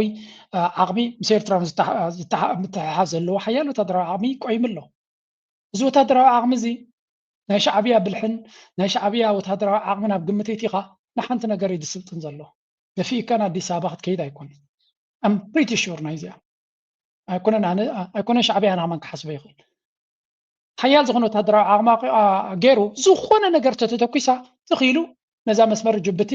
ኣዲስ ኣበባ ምብታኽ ጥራያ ሰራዊት ናይ ኤርትራ እንተኣትዩ ልኡላውነት ጥሒሱ ክበሃል ስለዚ ክላይ ትገብሮ ናይ ኤርትራ they are very smart ኣነ ነዚ መርሕነት ናይ ሻዕብያ ናይ ወታደራዊ መርሕነት ናይ ሻዕብያ ሊቃውንቲ እዮም ግን ኣብ ሴኪሪቲ ዝምልከት ረንቲንግ ኣብ ኢትዮጵያ ብሕጂ 20 ዓመት 30 ዓመት ገይሮም ከማን ክበፅሕዎ ዝኽእሉ ወታደራዊ ክእለት ኣብ ኤርትራ ዘሎ ንበይን እዩ I hope እዚ ነገር እዚ ናብቲ ዝመፅእ ወለዶ ኣነ ብዘን ዝመፃ ዘለዋ 3 ዓመት ኣብ ኤርትራ ካብ ቀዳማይ ዙርያ ዝሓር ዘለዉ ሓደ 50 ወይ 100 ኮነሬላትን ጀነራላትን ተደይ ኮይኖም ኤርትራ ናይ ብሓቂ ትጋገላ ባህላ ይጥራየ ያ መንግስቲ ሓስበ ይሕሰብ በመንግስቲ ኣነ ሓስቦ መንግስቲ ክሓስበ ይኽእል እዩ ገብሮ ለዲ ኣይገብሮን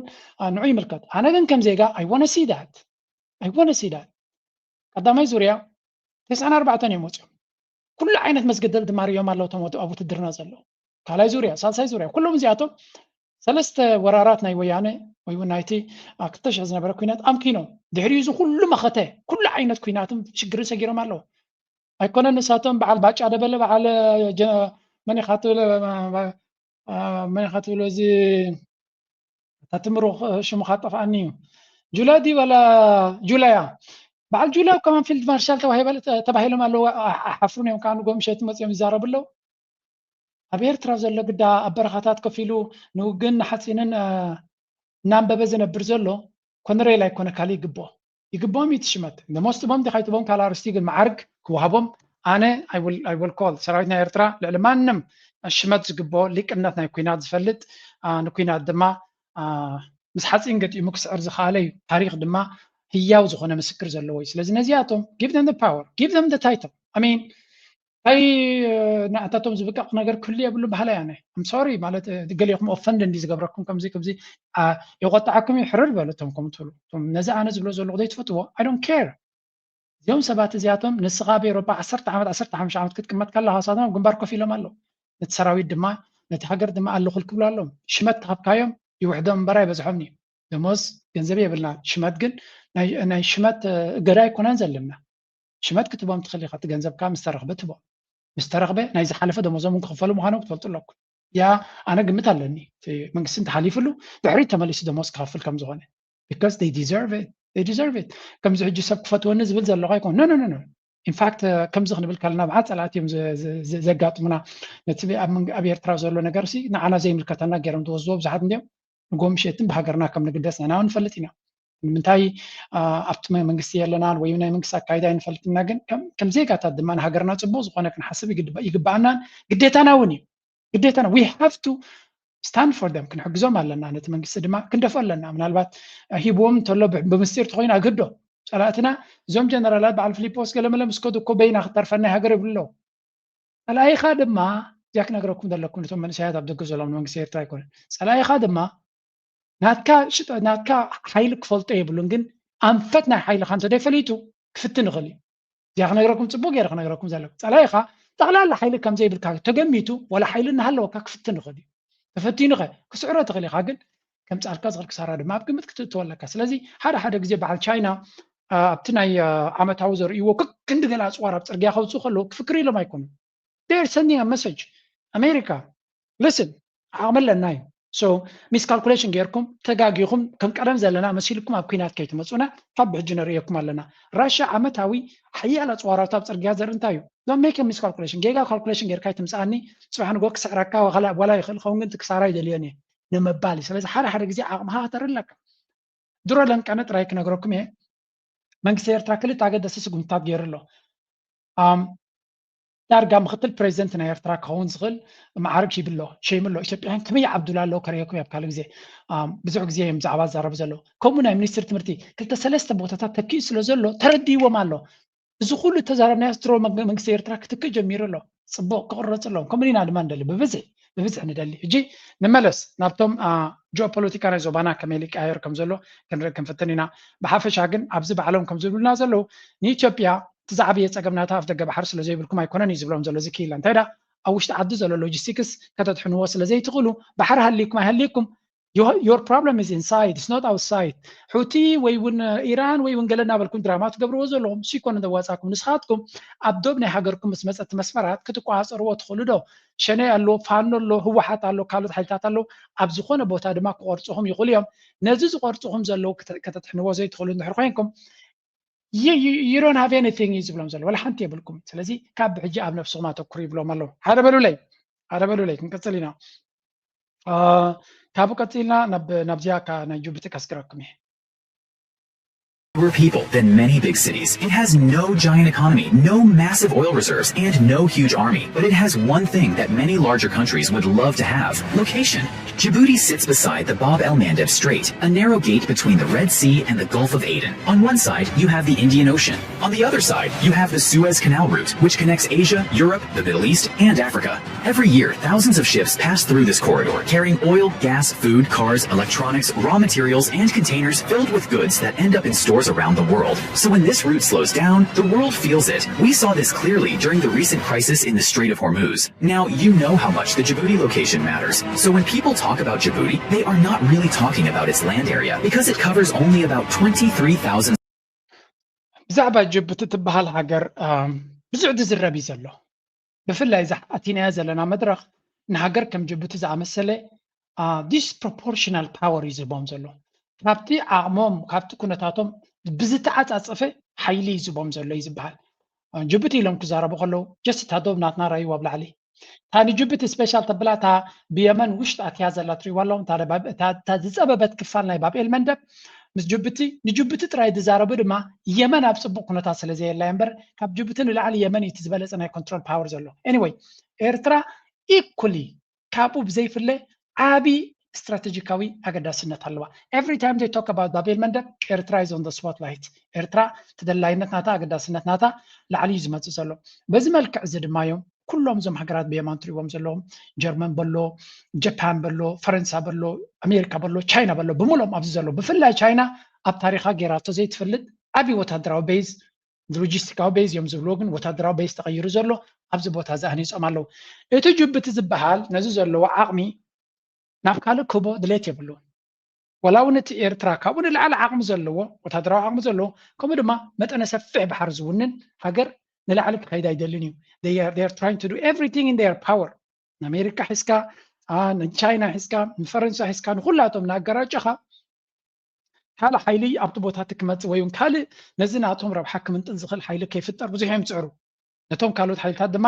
ኣብዚ ቦታ እዚ ንኸይመፁ ኣነ ሕጂ ናተይ ገምጋም እየ ዝበኩም ግብፂ ምስ ጅቡቲ ክዘራረቡ ከለዉ ኩሉ ግዜ እንታይ እዮም ዝብሎም ብዝተኻለ መንገዲ ኣብ ዓሰብ ዝኾነ ይኹን ናይ ቁጠባዊ ነገር ክሃንፁ ኣይደልይዎም እዮም ስለምንታይ ዳይሬክትሊ ኮምፒቲሽን ምስ ጅቡቲ ክኸውን ስለ ዝኾነ እዚ ከም ርዱእ ጌርኩም ወሰድዎ ኤርትራ ግን ብኸመይ ክትዕወት ትኽእል ኣብ ከምዚ ዓይነት ኩነታት ድሕሪ ኢልኩምኒ ሎው ኮስት ጅቡቲ ኣዝዩ ክቡር ወደብ እዩ ስለዚ ኤርትራ ብትሕት ዝበለ ዋጋ ምናልባት ትስሉጥነትን ቴክኖሎጂካዊ ዓቕምናቱ ክንዲ ናይ ጅቡቲ ክኸውን ዘይክእል ግን ትሕት ዝበለ ዋጋ እንድሕር ጌርካ ምናልባት ካብ ጅቡቲ ወፃኢ ቦታ ዝሰኣኑ ሰባት ደም ገለ ኣብ ኤርትራ ክመፁ ይኽእሉ እዮም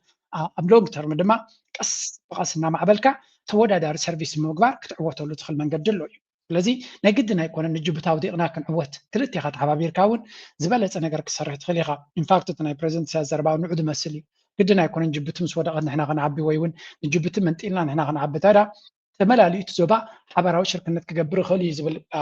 ናይቲ ፕሬዚደንት ኣጠማምታ ይግዳስ ኣብቲ ዞባ ከምኡ ዝብል የለን ብግምጣሉ እዩ ትኻልእ ኣነ ክረብሕ ኤርትራ ዋላ ባዕብትን ይእተዋ ዝብሉ ጥራይ ኣብቲ ቀርኒ ኣፍሪካ ዘለዉ ዳትስ ዋይ ድማ ኤርትራ ተደጋጋሚ ትጉዳእ ንርኢ ዘለና እዚ ንእሽተይ ወለዶ ናይ ኤርትራ ድማ ብዙሕ ኣብቲ ናይ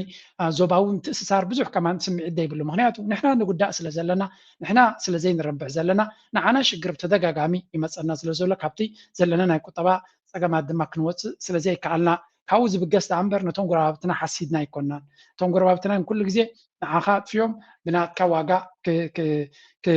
ክዋገዩ ዝደልዩ ስለ ዝኾኑ More than 120 million people, but they are talking about access. Access to the Red Sea, access to East Africa, access to one of the world's most important shipping corridors, access to Ethiopia, a landlocked country that depends heavily on Djibouti's ports for its international trade. And this is why China became interested. China did not look at Djibouti as a small market of around 1 million people. It looked at Djibouti as a doorway. Through this doorway, Chinese companies could reach Ethiopia's economy, support trade across the military weight of ብሓፈሻ ቻይና ንጅቡቲ በይና ዓይንያ ትጥምታይ ዝብል ዘሎ መስመር ጌት ኣፍ ደገ ናይ ኣፍሪቃ ገይሮም እዮም ዝርይዋ ስለዚ እዚ በዚ ዝመፅእ ቁጠባ ንሙሉእ ኣፍሪቃ ብኡ ገይሮም ሰርቭ ክገብርሉ ዝኽእሉ ኢሎም እዮም ገምጊሞሞ ዘለዉ ኣዘ ማተር ኦፍ ፋክት ኤርትራ ዝያዳ ነዚ ንሶም ዝደልይዎ ነገር ከተማልእ ትኽእል ግን ኣዝ ኦፍ ናው ዲስ ኢዝ ጅቡቲ እንታይ ይብለኩም ፀኒየ ኣብ ከባቢኣ ዝወዳደር ሓይሊ ኣይትፃወርን እያ ጥራ ደይኮነስ ልዕሊ ዓቕሚ እያ ትመጣጠር ክብለኩም ከለኹ ኣብ ጉዳይ ናይ ሶማሌላንድ ዝገበረቶ ስምዑ እዚ consequence for international peace and security and for the stability of our region, the Horn of Africa. I want to thank ASG Khalid Ghayari for his briefing. Djibouti fully aligns with the statement by the A3. It also endorses the many important statements by the AU, IGAD, the Arab League, and the OIC, as well as the 21 countries in the region and beyond, have condemned the actions by Israel, which took the unilateral decision to recognize the breakaway region, the so-called Republic of Somaliland. This decision is in direct violation of established international norms and legal principles. These norms are embedded in the founding. እዚ ትሪእዎ ዘለኹም ኣምባሳደር ናይ ጅቡቲ ኣብ ሴኪሪቲ ካውንስል ናይ ዩኤን እዩ እንታይ ዝብል ዘሎ እስራኤል ዝወሰደቶ በይናዊ ስጉምቲ ነቲ ሶማሊላንድ ኢሉ ተባሂሉ ዝግለጽ ዘሎ ሃገር ኣፍልጦ ምሃባ ኣካል ናይ ሶማልያ ዝኾነ ዓብዪ ጌጋ ምፍፃማ ጅቡቲ ልክዕ ምስ ኩላቶም ናይ ቀርኒ ኣፍሪቃ ሃገራት ሕብረት ኣፍሪቃ ኢጋድ ውድብ ሓድነት ዓረብ ከምኡ ድማ እቲ ናይ እስላማውያን ሃገራት ማሕበር እስላማውያን ሃገራት ኩላቶም ትካላት ነዚ እስራኤል ዝወሰደቶ ስጉምቲ ዝኮነንዎ ጅቡቲ ድማ ኣብ ጎኖም ኮይና ትኮንናላ ይብለሎ ሶማሌላንድ ዝበሃል ሃገር ክኸውን እስራኤል ድማ ኣብ ከባቢና ክመፅእ ኣይንደልና ይብለሎ ኣታቁዕሎም እስከ ኣታቁዕሎም እዚ እውን ቀሊል ኣይኮነን እስራኤል ዝበሃል ኣብ ከባቢና ክመፀና ኣይኮነን እስራኤል ዝበሃል ኣብ ከባቢና እንተመፅኡ ሽግር ይካምፅእ ስለዚ እንተወሓደ ዲፕሎማቲካሊ you have to challenge them you really someone has to challenge them someone has to protect to prevent them ስለዚ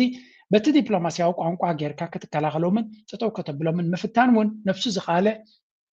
ኣገዳሲ ስጉምቲ ምዃኑ እዩ ዝንገር ዘሎ ስለዚ ጅቡቲ እንታይ ኢሎም ፅሒፎም ኣለዉ እዚ ሓንቲ ዘረባ ኸይነውሓና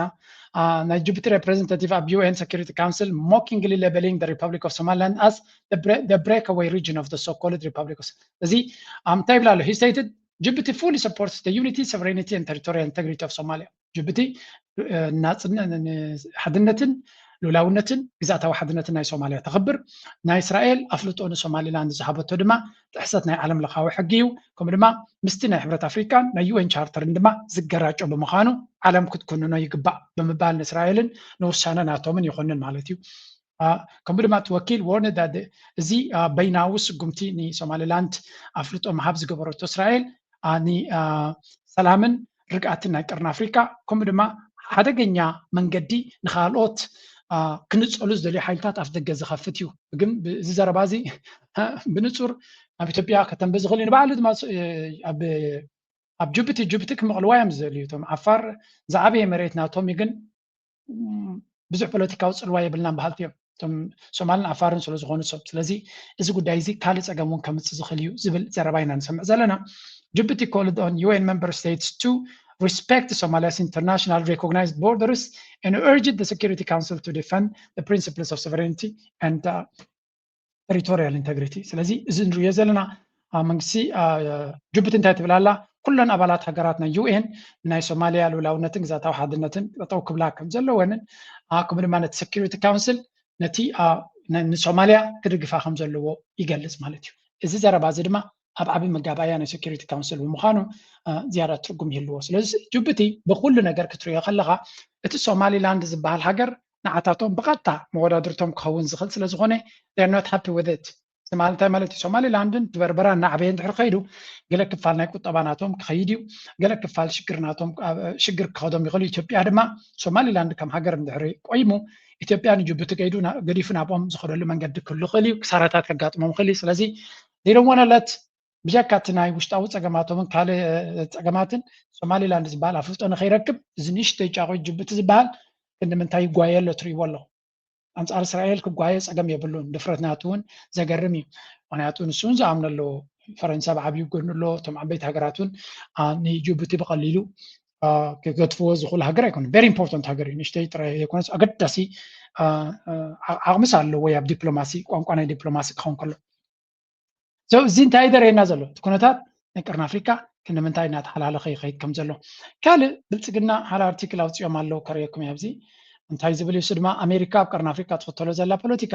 ፀገም ኣለዎ ዝብል ዘረባ ክዛረቡ ጀሚሮም ኣለዉ ነዊሕ እዋን እዮም ገይሮም the US policy in Africa ዝብል ዘረባ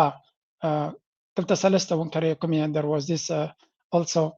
ብዛዕባ ኤርትራ ምስ ኣሜሪካ ዘለዋ ኢሎም እውን ዝብልዎ ነገር እውን ኣሎ and we will see ብዙሕ ነገራት ኢና ንሰምዕን ንርእን ዘለና ክልቲኡ ነገራት እውን ከርእየኩም ክፍትን እየ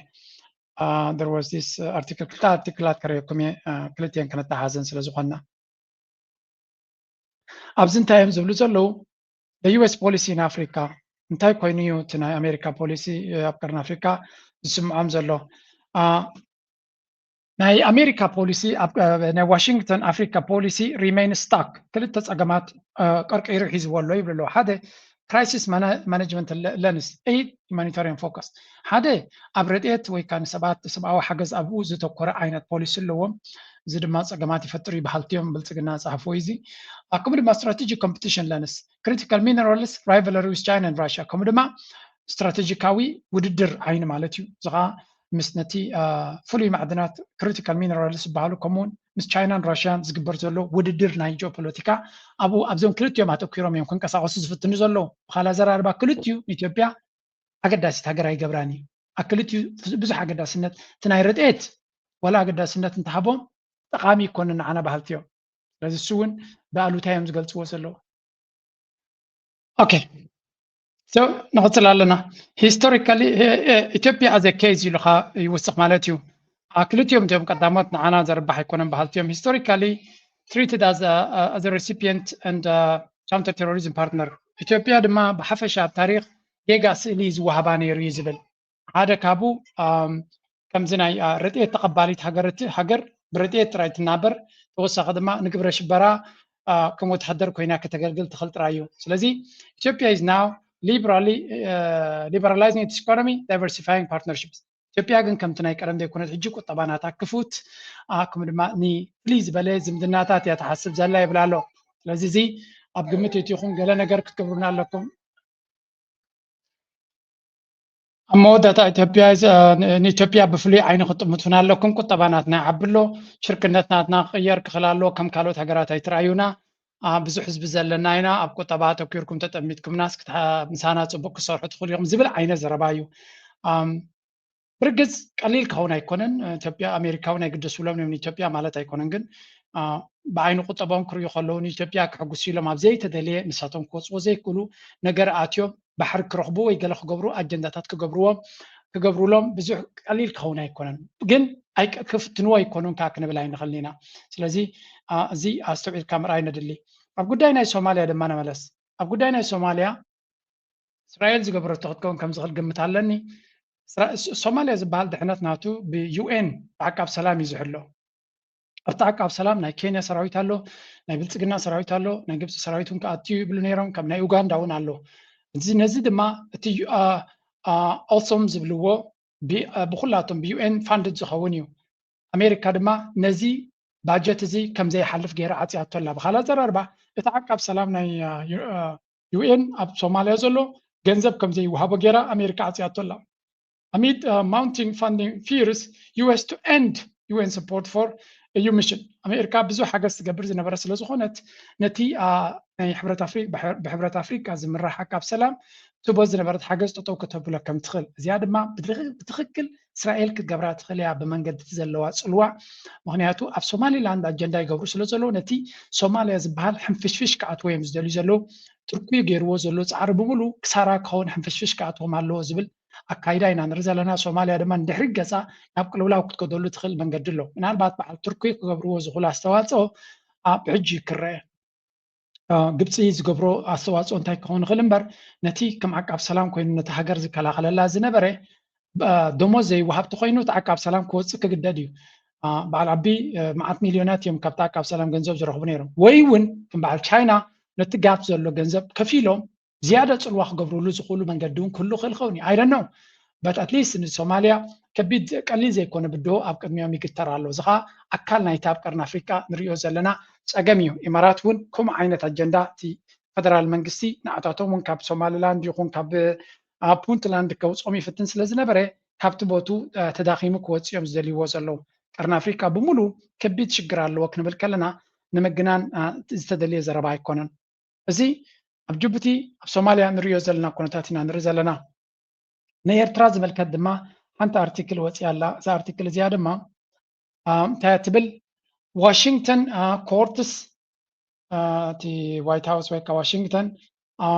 ዋሽንግተን ኮርትስ ኢሳያስ ኣስ ትግራይ ኤጅስ ቱ ደ ብሪንክ እዚ እውን ኣፍሪካ ኮንፊደንሻል ዝብል ዘውፅኦ እዩ ኣሜሪካ ናብ ኤርትራ ገዛ ሕግብግብ ትብል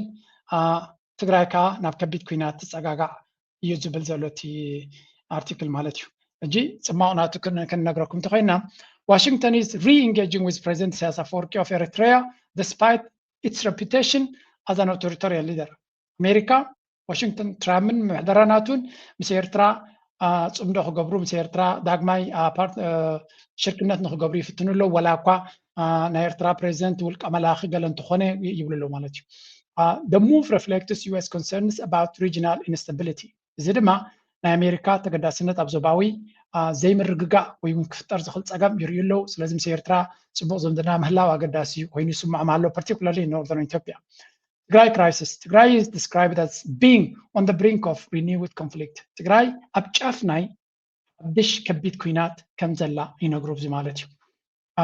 እቲ ቅልውላው ኣብ መንጎ ክልቲኦም ናይ ትግራይ ናይ ህወሓት ማለት TPLF-ን ናይቲ ፌደራል መንግስቲ ወይ እውን ናይቲ ብልፅግና ሰራዊትን ኣብ ዝለዓለ ደረጃ ናይ ምትፍናን ከም ዘለዉ እቲ ሰብኣዊ ኩነታት ድማ fragile and fear of escalation ስለዚ ኣብ ቀረባ ግዜ ዝኾነ ፖለቲካዊ ዝርርብ ገይሩ ነገር ተደይተ ገይሩ ወላ ተፈተነ ይወድቕ ስለ ዘሎ ኣብ ቅልውላው ከጋጥም ከም ዝኽእል እዮም ዝነግሩ ዘለዉ Eritrea's role is pivotal. Isaias has historically intervened in Ethiopian conflicts, especially in Tigray. ስለዚ ኣብዚ ከጋጥም ዝኽእል ኤርትራ እንታይ ተራ ክትፃወት ትኽእል ኤርትራ ኩሉ ግዜ ኣብ ጉዳይ ናይ ኢትዮጵያ ብፍላይ ናይ ትግራይ ኢዳ ምስ ሓወሰት እያ እዮም ዝብሉ ዘሎ ብጀካ ኣብዚ ናይ ኩናት ናይ ትግራይ ማእስያ ኢዳ ሓዊሳ ዝኾነ ተራ ናይ ኤርትራ ኣገዳሲ ክኸውን እዮም ዝብሉ ዘለዉ The US sees Eritrea as both a potential spoiler and a necessary interlocutor in stabilizing the region. ኣሜሪካን ኤርትራ ብክልተ ዓይኒ ትጥምታ ይብሉ ኣለዉ ብክልተ ዓይኒ በቲ ሓደ ከተበላሹ ተደልያ ኩሉ ክትገብር ትኽእል በቲ ካልእ ድማ ነገራት ክትዕሪ ድማ ዓብ ዓቕሚ ዘለዋ ርግኣት ንምፍጣር ዓብ ዓቕሚ ዘለዋ ንነገር ንክተበላሽ ተደልያ ድማ ዓቕሚ ዘለዋ እዚ ዓብዪ ነገር እዩ ንኤርትራ ሓያል ሃገር ምዃነ ይኣምንዮም እንተኣትያቶ ነቲ ናይ ኢትዮጵያ ኩነታት ካሕብትን ክትውሉ ከም ዝኽእሉ ፈሊጦም ኣለዉ ብጥንቃቐ ድማ ብካልእ መንገዲ ተሒዝናዮ ድማ ነቲ ዞባ ሰላምን ርግኣትን ንምምፃእ ዓብ ተራ ክፃወት ትኽእል እያ ዝብል ገምጋም ኣብ ልዕሊ ኤርትራ ወሲዶም ኣለዉ ይብል ኣሎ ዳትስ ዋይ ድማ ኩሉ ኣውሪዶም ደይቦም ምስ ኤርትራ ምስራሕ دواصي لهم جي نمودة تمخرناتهم ويكات strategic context Washington's outreach is part of a broader attempt to balance relations with Ethiopia, Eritrea, and other regional actors. تي أمريكا تفتنو زلادما نخلهم أبتزوبا زلو زمدناتا ناتا بالانس كجبرو تقدم ناب إثيوبيا سسجع أنصار إرتراي نيرو جيجن مس إرترا زمدنا كلهم إثيوبيا وزمدنا كلهم بالانس دما كتحزويم زدلي زلو. Analysis warned that courting Isaias could legitimize his regime while alienating reformist voices in Ethiopia and Tigray. ስለዚህ ምስ ኤርትራ ወይ እውን ፕሬዚደንት ኢሳያስ ዝምድና ምግባር ነታ ካይዳና ተቀባልነት ይብቃ ነቶም ካልኦት ለውጥ ወይ እውን ናይ ዲሞክራሲ ምንቅስቃሳት ተስፋ ንዓታቶም ምንዓቅ ክመስል ይኽእል ብላብላ እዮም ዝብሉ ዘሎ ብዝኾነ ከምኡ ምባል ከም ፋሽን ስለ ዝኾነ እምበር ምስ ዲክታተራትን ምስ ነጋውስን ክሰርሕ ኣሜሪካ ፀገም ዘለዋ ኣይኮነትን ኢንፋክት ከምኡ እያ ትደላ ኣብ ካልእ ዓለም ክንሪኦ ከለና the article suggests okay እዚኣ ተኻሊት እያ ክልተ ሪኢና ኣለና ሓንቲ እውን ነይራትኒ ግን ካብኡ ናብ ሱዳን ገፅና ስግር ክንብል ምክንያቱ ኣብ ሱዳን ለንቀነ ሓደ ኣገዳሲ ምዕባለ ኣጋጢሙ ከም ዘሎ እዩ ዝንገር እሱ ድማ ምስ ብልፅግና እውን ዝተሓሓዝ ነገር ኣለዎ let's have a look into Sudan ናይ ሱዳን ድማ ኣርቲክል ኣላትኒ where is it Ethiopia to break okay ሰራዊት ናይ ሱዳን ብፍላይ ናብ ለንቀነ ንዳዕ መሰረት ኣብ ክልተ ቦታታት ፅቡቅ ገይሩ ሃሪምዎ ሓንቲ ስትራቴጂካዊት ድሮን ካብ ኢትዮጵያ ዝተበገሰት ናይ ኢማራት ድማ ሓምሺሾም ኣለው ስለዚ ኣሜሪካ ኩሉ ግዜ ኣብ ከምዚ ጉዳይ እዚ ክትፅሕፍ ስለ ዘለዋ ቡርሃን ነቲ ንሕና ተበገስናይ ናይ ሰላም ተበግሶ ተቐቢልዎ ኣሎ ብምባል መሳት ፕሎስ ናይ ኣሜሪካ ፍሉይ ልኡኽ ሲኒየር ኣድቫይዘር ንኣፍሪካን ንሃገራት ዓረብን ገሊፅ ኣሎ ስለዚ መራሒ ናይ ሱዳን ነቲ ናይ ሰላም ተበግሶ ንብሎ ዘለና ብኣሜሪካ ዝብገስ ዘሎ ተቐቢልዎ ኣሎ ይብላ ኣሎ መሳት ፕሎስ ስለዚ ናብቲ መስርሕ ክንቅፅል ኢና ብመንገድቶም ምሳና ዝዘራረቡ ዘለዉ ከም በዓል ግብፂ ዝኣመሰሉ መሻርክትና ጌርና ድማ ክንቅፅል ኢና ይብላ ኣሎ the latest peace proposal General Burhan has apparently accepted rather than rejected the latest peace proposal ናይ መወዳእታ ናይ ሰላም ሓሳብ ተቐቢልዎ ከም ዘሎ እዩ ዝነግሩ ዘሎ we affirm our readiness together with our partners to announce and advance this peace initiative. The United States' only interest is to help bring an end to the world's largest humanitarian crisis. زوجي بزحت سبات دبلو زلويو. كلا article جن أب Africa intelligence civil ديو بكالو وسيو زنبرة أمريكا بمنجد ليبيا يخون بمنجد تشاد يخون بمنجد خاله لمن كتحجز تفتنا الله يمزولو زلو ني دعم سريع كتحجز تفتن كم زلا كركورنا إمارات كوينا اليوم. سلزي كاريكم سلامتايكم مخينا خمزلا. سراوي السودان جن لنكنه بحنز خونه مقصاصات يجبرالو ولاون أبدوبنا جاد زنبركة تمام كم استقطاتره ينقرالو بسمو. His army claims strategic victory near Chad border. The Sudanese army says it has recaptured the strategic town of Kulbus near the border with Chad, marking what appears to be its most significant military gain in western Darfur since the fall of El Fasher last year. According to the army and its allied joint forces, fighters have taken full control of the town following intense clashes with the Rapid Support Forces, or RSF, which have controlled most of Darfur since capturing El Fasher during Sudan's ongoing civil war. Kulbus is considered strategically important. كم تريوز اللهم حجر ما سراوي السودان أبدوب نايجاد بتحون أقدا سبوتات كقواصر كم جمريم زنقرو زلو زيد ما نتي بكل من قد زقات مام زلو أجمعت نمبده زخدوه زلو قعزينا نري سلام انتهي إذا أقدا سكوينون دهري الكادما مخنياتو سراويتنا السودان نتي زقات مزلو كنتات انتري خايو كبد زبالة كنتات زقات مام زلو ኣብ ሱዳን ዘሎ ፀገማት ብብዙሕ መንገዲ ክትሪኦ ከለኻ ከቢድ ዝኾነ ፀገም ይዘጋጥም ዘሎ ስለዚ ነቲ ፀገም እቲ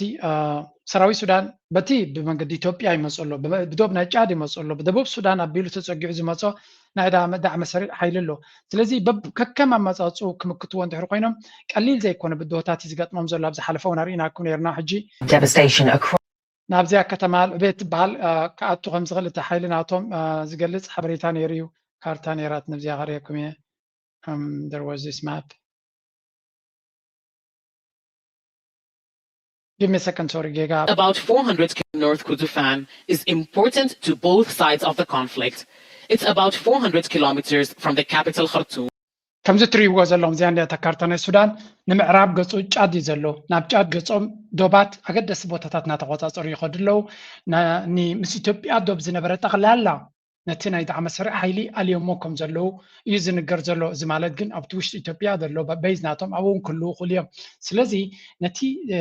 ሰራዊት ናይ ዳዕመ መስርዕ ናብ ጫድን ሰንትራል ኣፍሪካን ሪፐብሊክን ናብ ደቡብ ሱዳንን ጥራይ ፀጊዖም ኣለዉ እዚ ድማ ካብ ብዙሕ ዶባት ክትኣልዮ እንድሕር ኺልካ እውን ሓጋዝ እዩ ምክንያቱ ሓደ መስመር ናይ ሊብያ ዝነበረ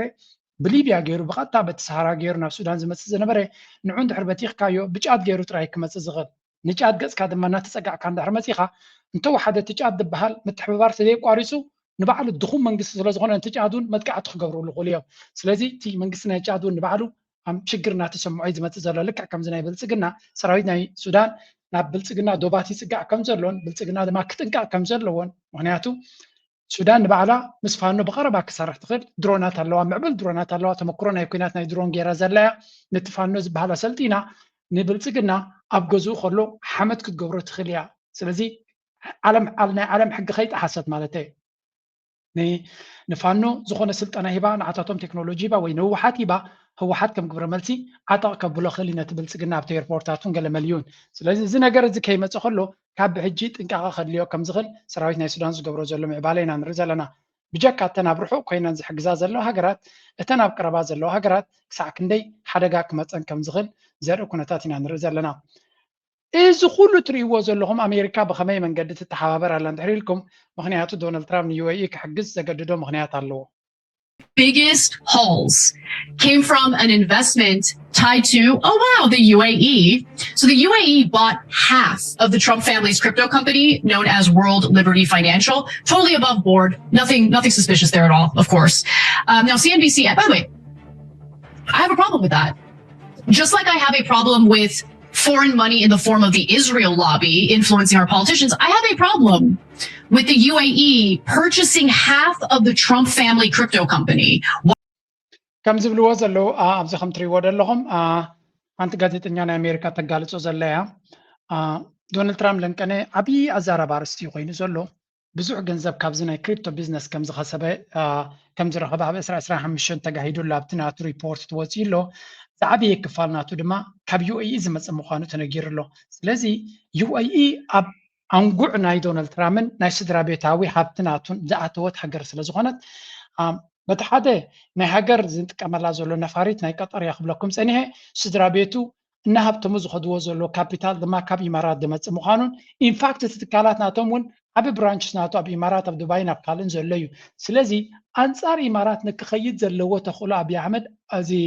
ዶናልድ ትራምፕ ኣዝዩ ከቢድ እዮም ዝብሉ ዘሎ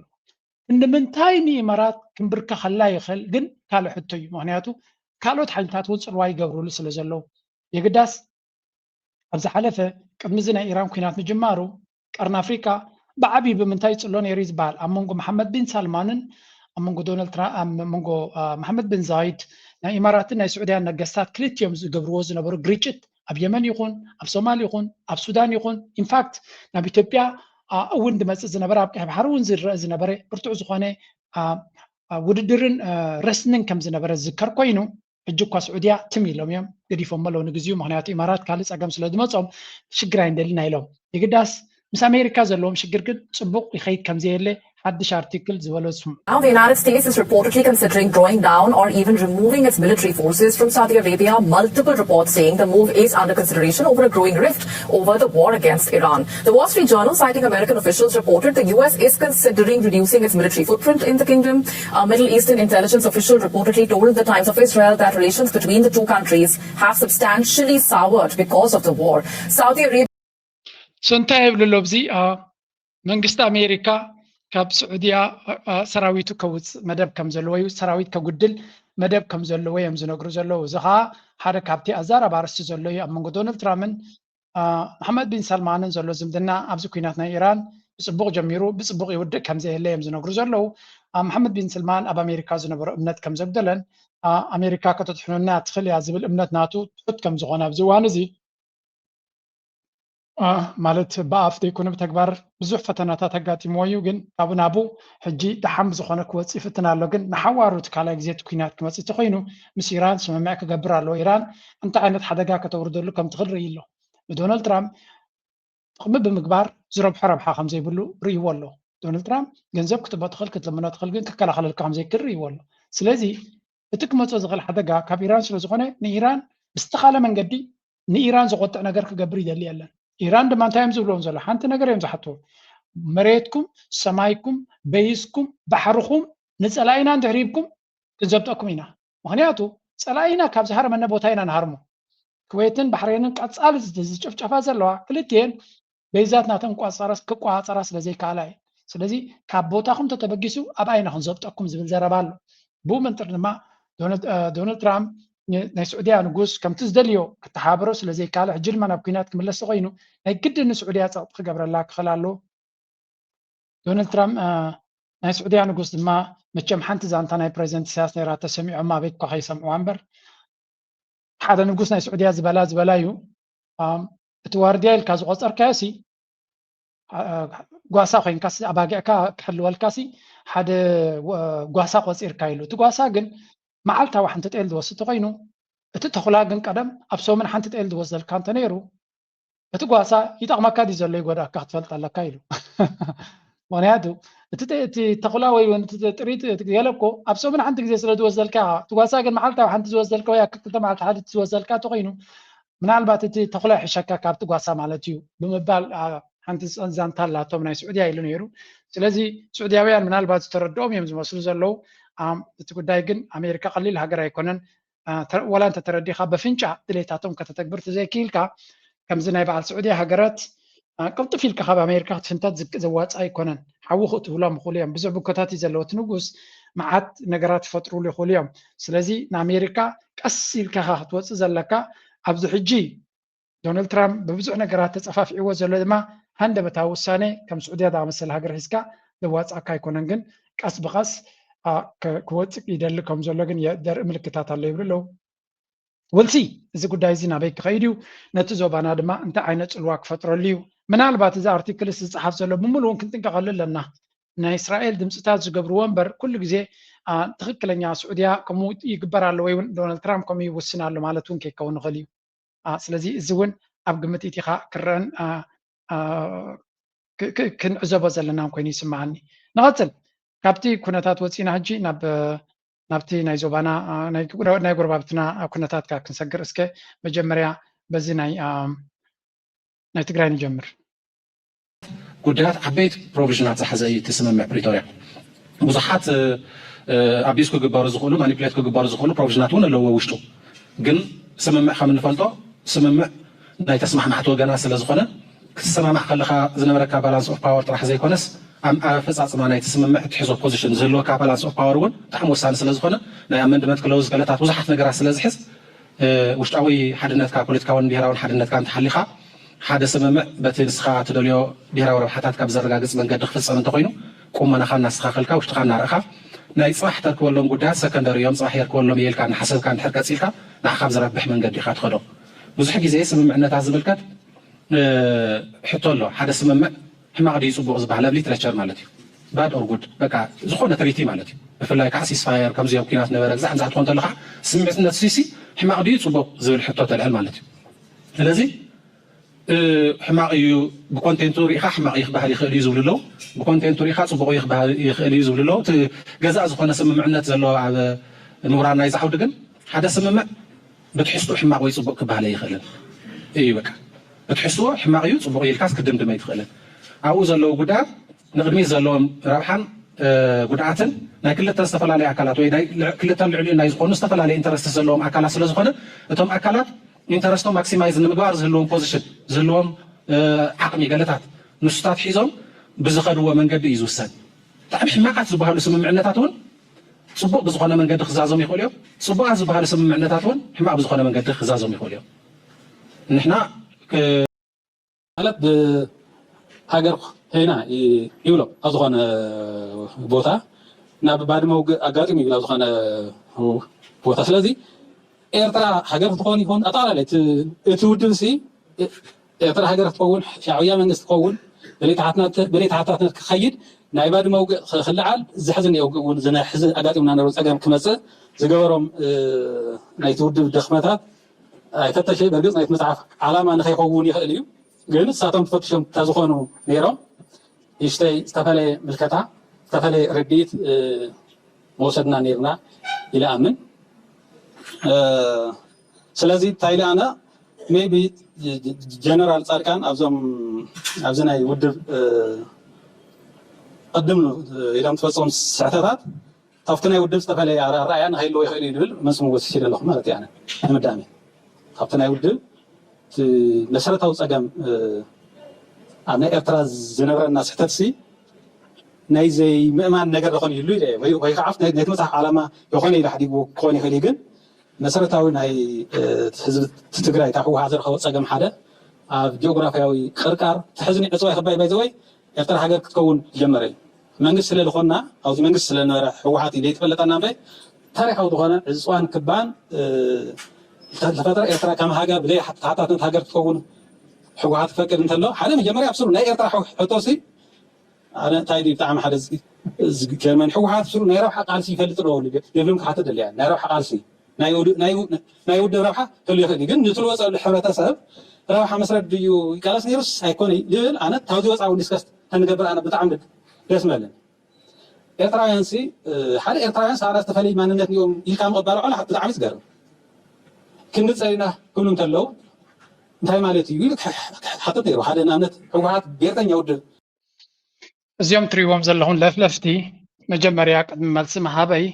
ኣብይ ኣሕመድ መልሲ ሂብዎም እዩ ነዞም ኣብ ኣዲስ ኣበባ ኮይኖም ዝልፍልፉ ዘለዉ ዓብይ መልሲ ሂብዎም ነይሩ እዩ ስምዕዎ እታ መልሲ ካቦም እዩ ራሱን ቋንቋ ባህል ማንነት ጥሎ ሌላ መሆን የሚፈልግ እሱ ባንዳ ነው ያ ባንዳ እንኳን ላንተ ለራሱም አልሆነም ይህ አደገኛ ነው ሰው የራሱን እምነት የራሱን ብሔር የራሱን ማንነት መደበቅ የማያስፈልገውም ማፈር የማያስፈልገውም አምኖ አክብሮ ግን ሌላውንም መማር መውደድ ችግር የለው ታች የምታዩት ግለኛና ባንዳ ለብልጽግና የማይበጅ የማይጠቅም አደገኛ ነገር ሶስት ደግሞ የራሱን ከምዚኦም ትሪእዎም ዘለኹም ባንዳታት ንዓታቶም ያብ ካልእ ግዜ ዝበለዩ መንነቱን ህዝቡን ኩነታቱን ረጊፁ ንኻልእ ከገልግል ዝፍትን ሎሚ ኣብይ ኣሕመድ ደቶም ከምኡ ዝገበርዎ ይፀርፍ ዘሎ እዞም ኩሎም ኣብ ታሕቲ ሰሪዖሞም ዘለዉ ኩላቶም እዞም ሕጂ ክዛረቡ ዝፀንሑን ተወሳኺ በዓል ጻድቃንን ሸይጣንን ሓዊስካ ኩላቶም ንዓታቶም ባንዳታት እዚኣቶም ኣይትእመንዎም ንብልፅግና እውን ሓደ መዓልቲ ክጠልምዎ እዮም እዩ ዝብል ዘሎ ምክንያቱ ንህዝቡ ክኸውን ዘይካለ መፂኡ እውን ከርባሓካ ኣይክእልን እዮም ዝብሉ ሓቂ ድማ ናው እንታይ ክብለኩም ኢለ እዚ ብዚ ዝዛረብ ፀንሐ መጀመርያ ህወሓት ንመንነቱ ናይ ረብሓ ቃልሲ ይፈልጦ ገለዶ እናበለኒ ዝዛረብ ነይሩ መጀመርያ ህወሓት ቃልሲ ናይ ህወሓት ብትክክል እውን ዝፈልጥዎ ይመስለኒ ንሳቶም ህወሓት በዓል ጻድቃን በዓል እቲ ኣቦይ ስብሃት ዝብልዎም ቃልሲ ዝማሃርዎም ኤርትራውያን እዮም ነዚ ንሳቶም ዝገበርዎ ሰውራ ናይ 18 ዓመት 17 ዓመት ነቲ ቃልሲ ዝማሃርዎም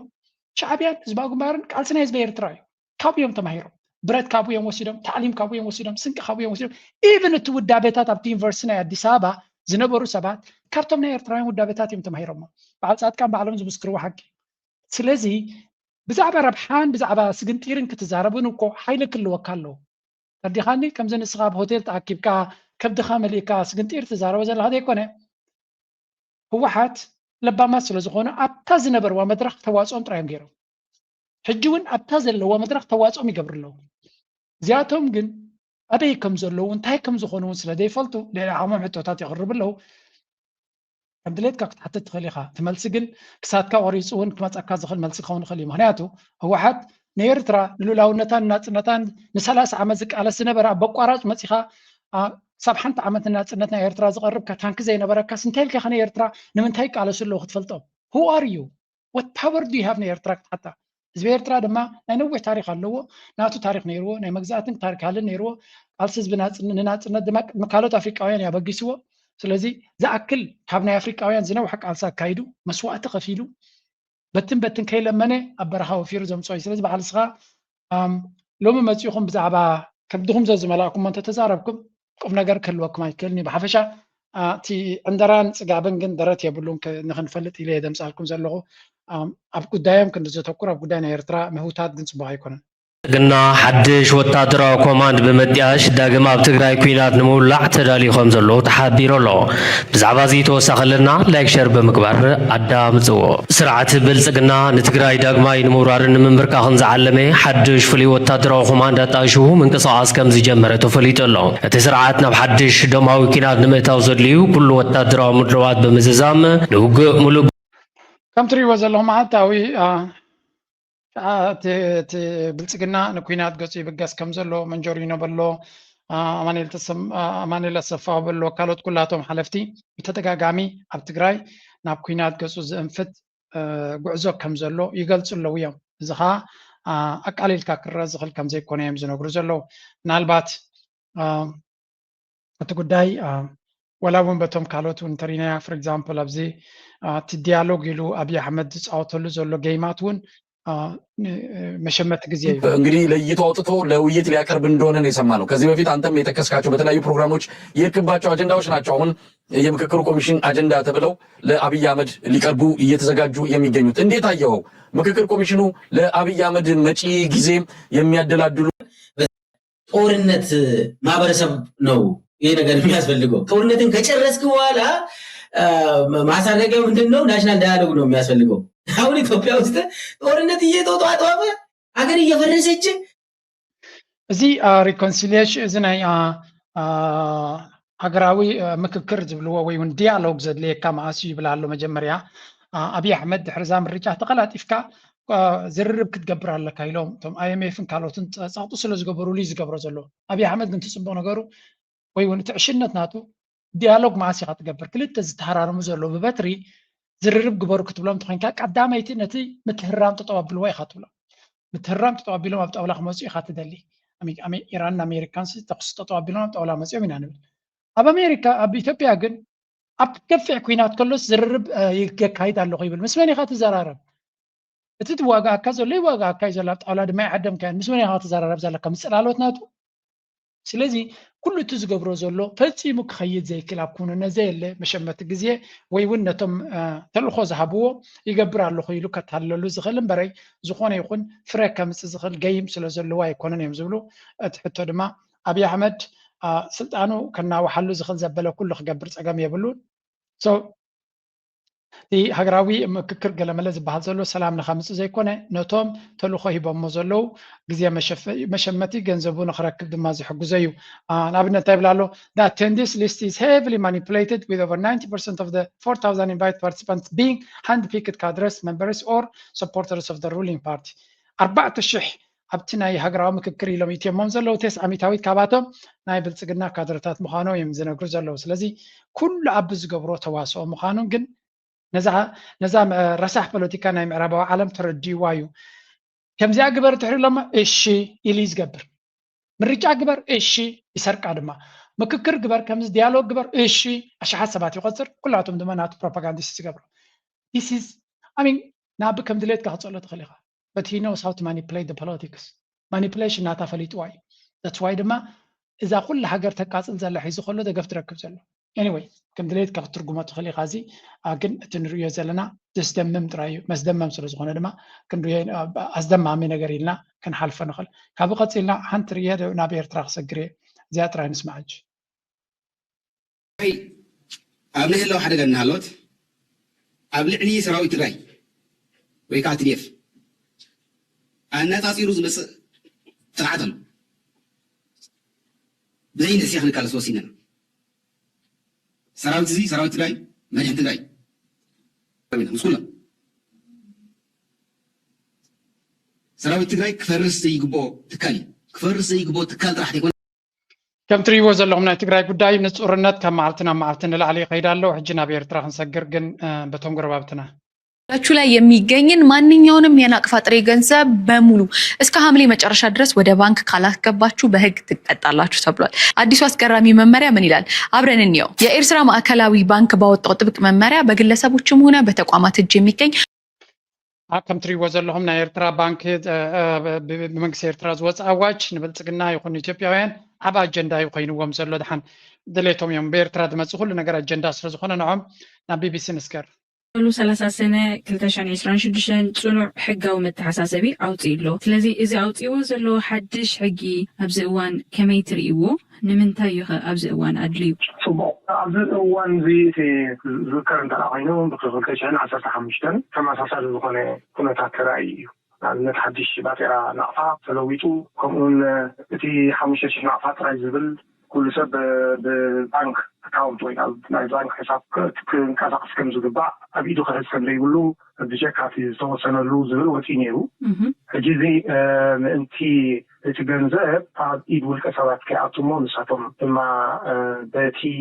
ካልእ ካናል ወይ ከዓ ሲስተም ገይሮም ምእንቲ ካብቲ ናይ መንግስታዊ ካብ ናይ መንግስቲ ቁፅጥር ወፃኢ ዝኾነ መንገዲ ከይገብሩ ተባሂሉ እዩ ሕጂ ግን እኺ ብክልተሽሕን 15 ስጋር ሕጂ ዘሎ ዳርጋ 11 ዓመት ኮይኑ ማለት እዩ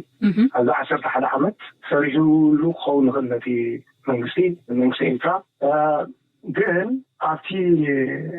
ኣሸጋሪ ነቲ ህዝቢ ምክንያቱ እቲ ህዝቢ እንተሪእዮ ናይ ቁጠባ ናይ ኤሪትራሲ ዝበዝሐ ሳብ ሲስተምስ እዩ እዚ እንታይ ኢና ንብሎ ንኣሽቱን ማእከሎትን ኣዝየን ንኣሽቱ ስራቤታዊ ትካላት ኣብኡ ዝተመሰረተ እዩ ስለዚ ንዕኡ ገንዘብ ኣድልዮ እቲ ገንዘብ ካብ ባንክ እናውፅኻ እንዳኣተኻጥራዮ ዘይኮነሲ ብዝተኻለ መጠን ኣክሰስ ክህልዎ ኣለዎ ሕጂ እንተዳ ስትሪክት ዝኾነ መምርሕታት እናውፅኻ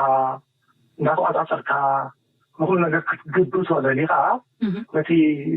እንፈልጦ ዘይውድዓዊ ቁጠባ ማለት እቲ ንኣሽቱ ነቲ ሳብሲስተንስ ኢኮኖሚ ዝበሃል ኣዝኻ ኢኻ ትጎድኦ ብኡ ገይርካ እቲ ህዝቢ እውን كم تريوا زلهم سمعوا زنبركم كبروفيسور سنة كتبان وانين مهازنتن بروفيسور منكستاب تسفيا وهانس يوم زولو زلو so this is نتوقع داي ملسيلنا هنروي ناقن بعيني إيرتراويان ك ويون منكسي إيرترا سلام تايكم غيرو نزبل كاس كان نسمعنا أغليلو نسمع أبس مرات نخليت زبال جزاوتلو نخليت زبال مخاينا لوا بخام كليت تسرح جزاء زبال له لازم منقصي كنترول كجورو لازم منقصي خوكوت أصرو اسكن تايم مالوتيو كليت زبل نايك دا كليت زبل جزاوتي دا كليت نايك كليت زبالة مخاينن جزاوتن I really want to know this اسك قلب زعبازيات فلتو أب كمين سكشن قرفولنا لغات سلقة ناقديني تخيل عاون نقر تاكس نحر زي كفل كوين سب تاكس منقصي قبل زي كفل نحر كوينو حدا كلاي نجار تيجانزب كاب منجستي ويكاب تهاجر زهادم أنت دا أخوينو زهادمو عند حكوينو ترى نورمال سب نزس راح زي أيسرحني لما تاي جيني خمو زي قاتمو جيني زحسر جنزبي زويدا جنزبي لما تاي خمو زي قاتمو ناي ليبيا زبز حوي كاز حيلا جنزبي لما تاي خمو زي قاتمو لما تاي أو كم زعينة كلولا وزي آتو على تزحسر أنا أف جنزب زلون كارنسن زخبره كارنسن زلون نمنتايو كومو زي قاتم قال رونج انفورميشن على السوشيال ميديا وسمعت مالي قاتامي شو ما انت ميتنا عفاز حزا سب هاجرو مو جنزبو كبار سمعنا ايغرو خانيو نو كاش احنا عفانا العليا بقاتامي معاسي زلا سايم ذكر كلها زو ختمانا له بالعلوز بلنا عاركنا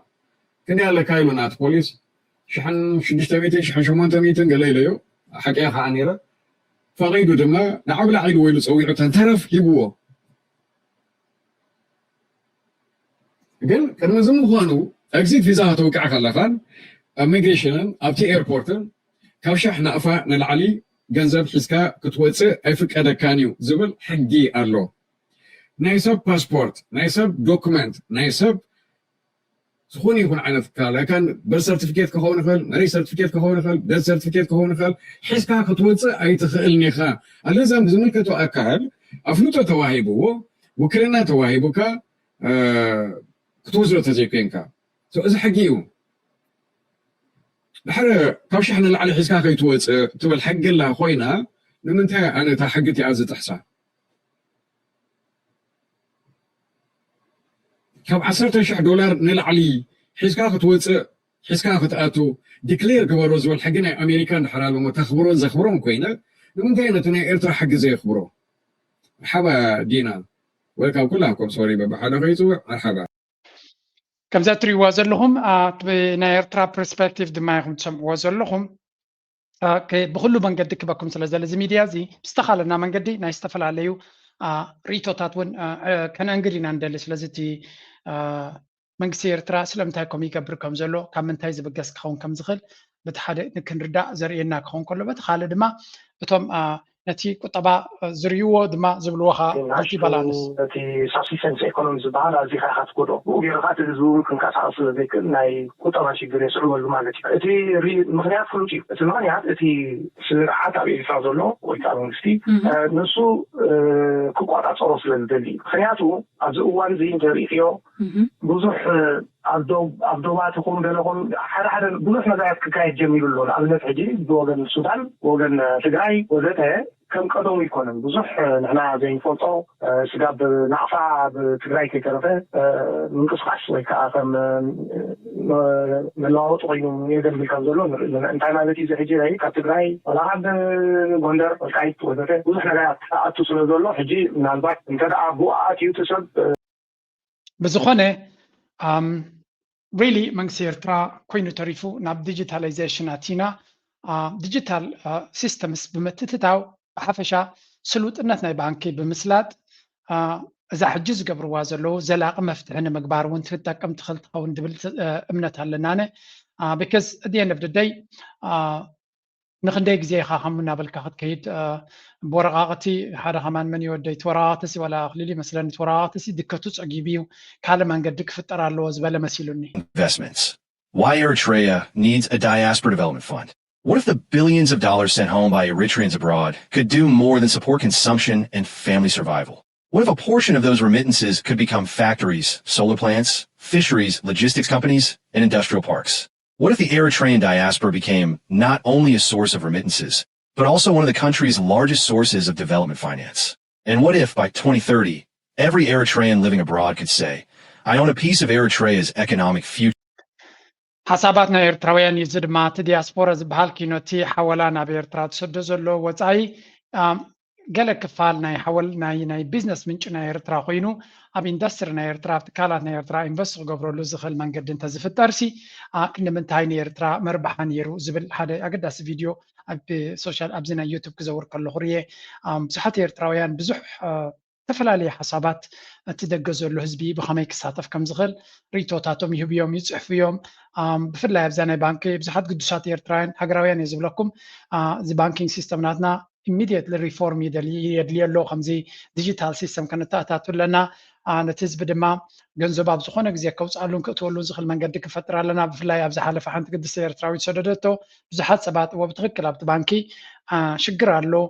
ዘይተገዳስነት ይረአዩ ሃገራዊ ኣገልግሎት ኩል ደሞዝ ዘይወስዱ ስለ ዝኾነ ኣብኡ ዘለዉ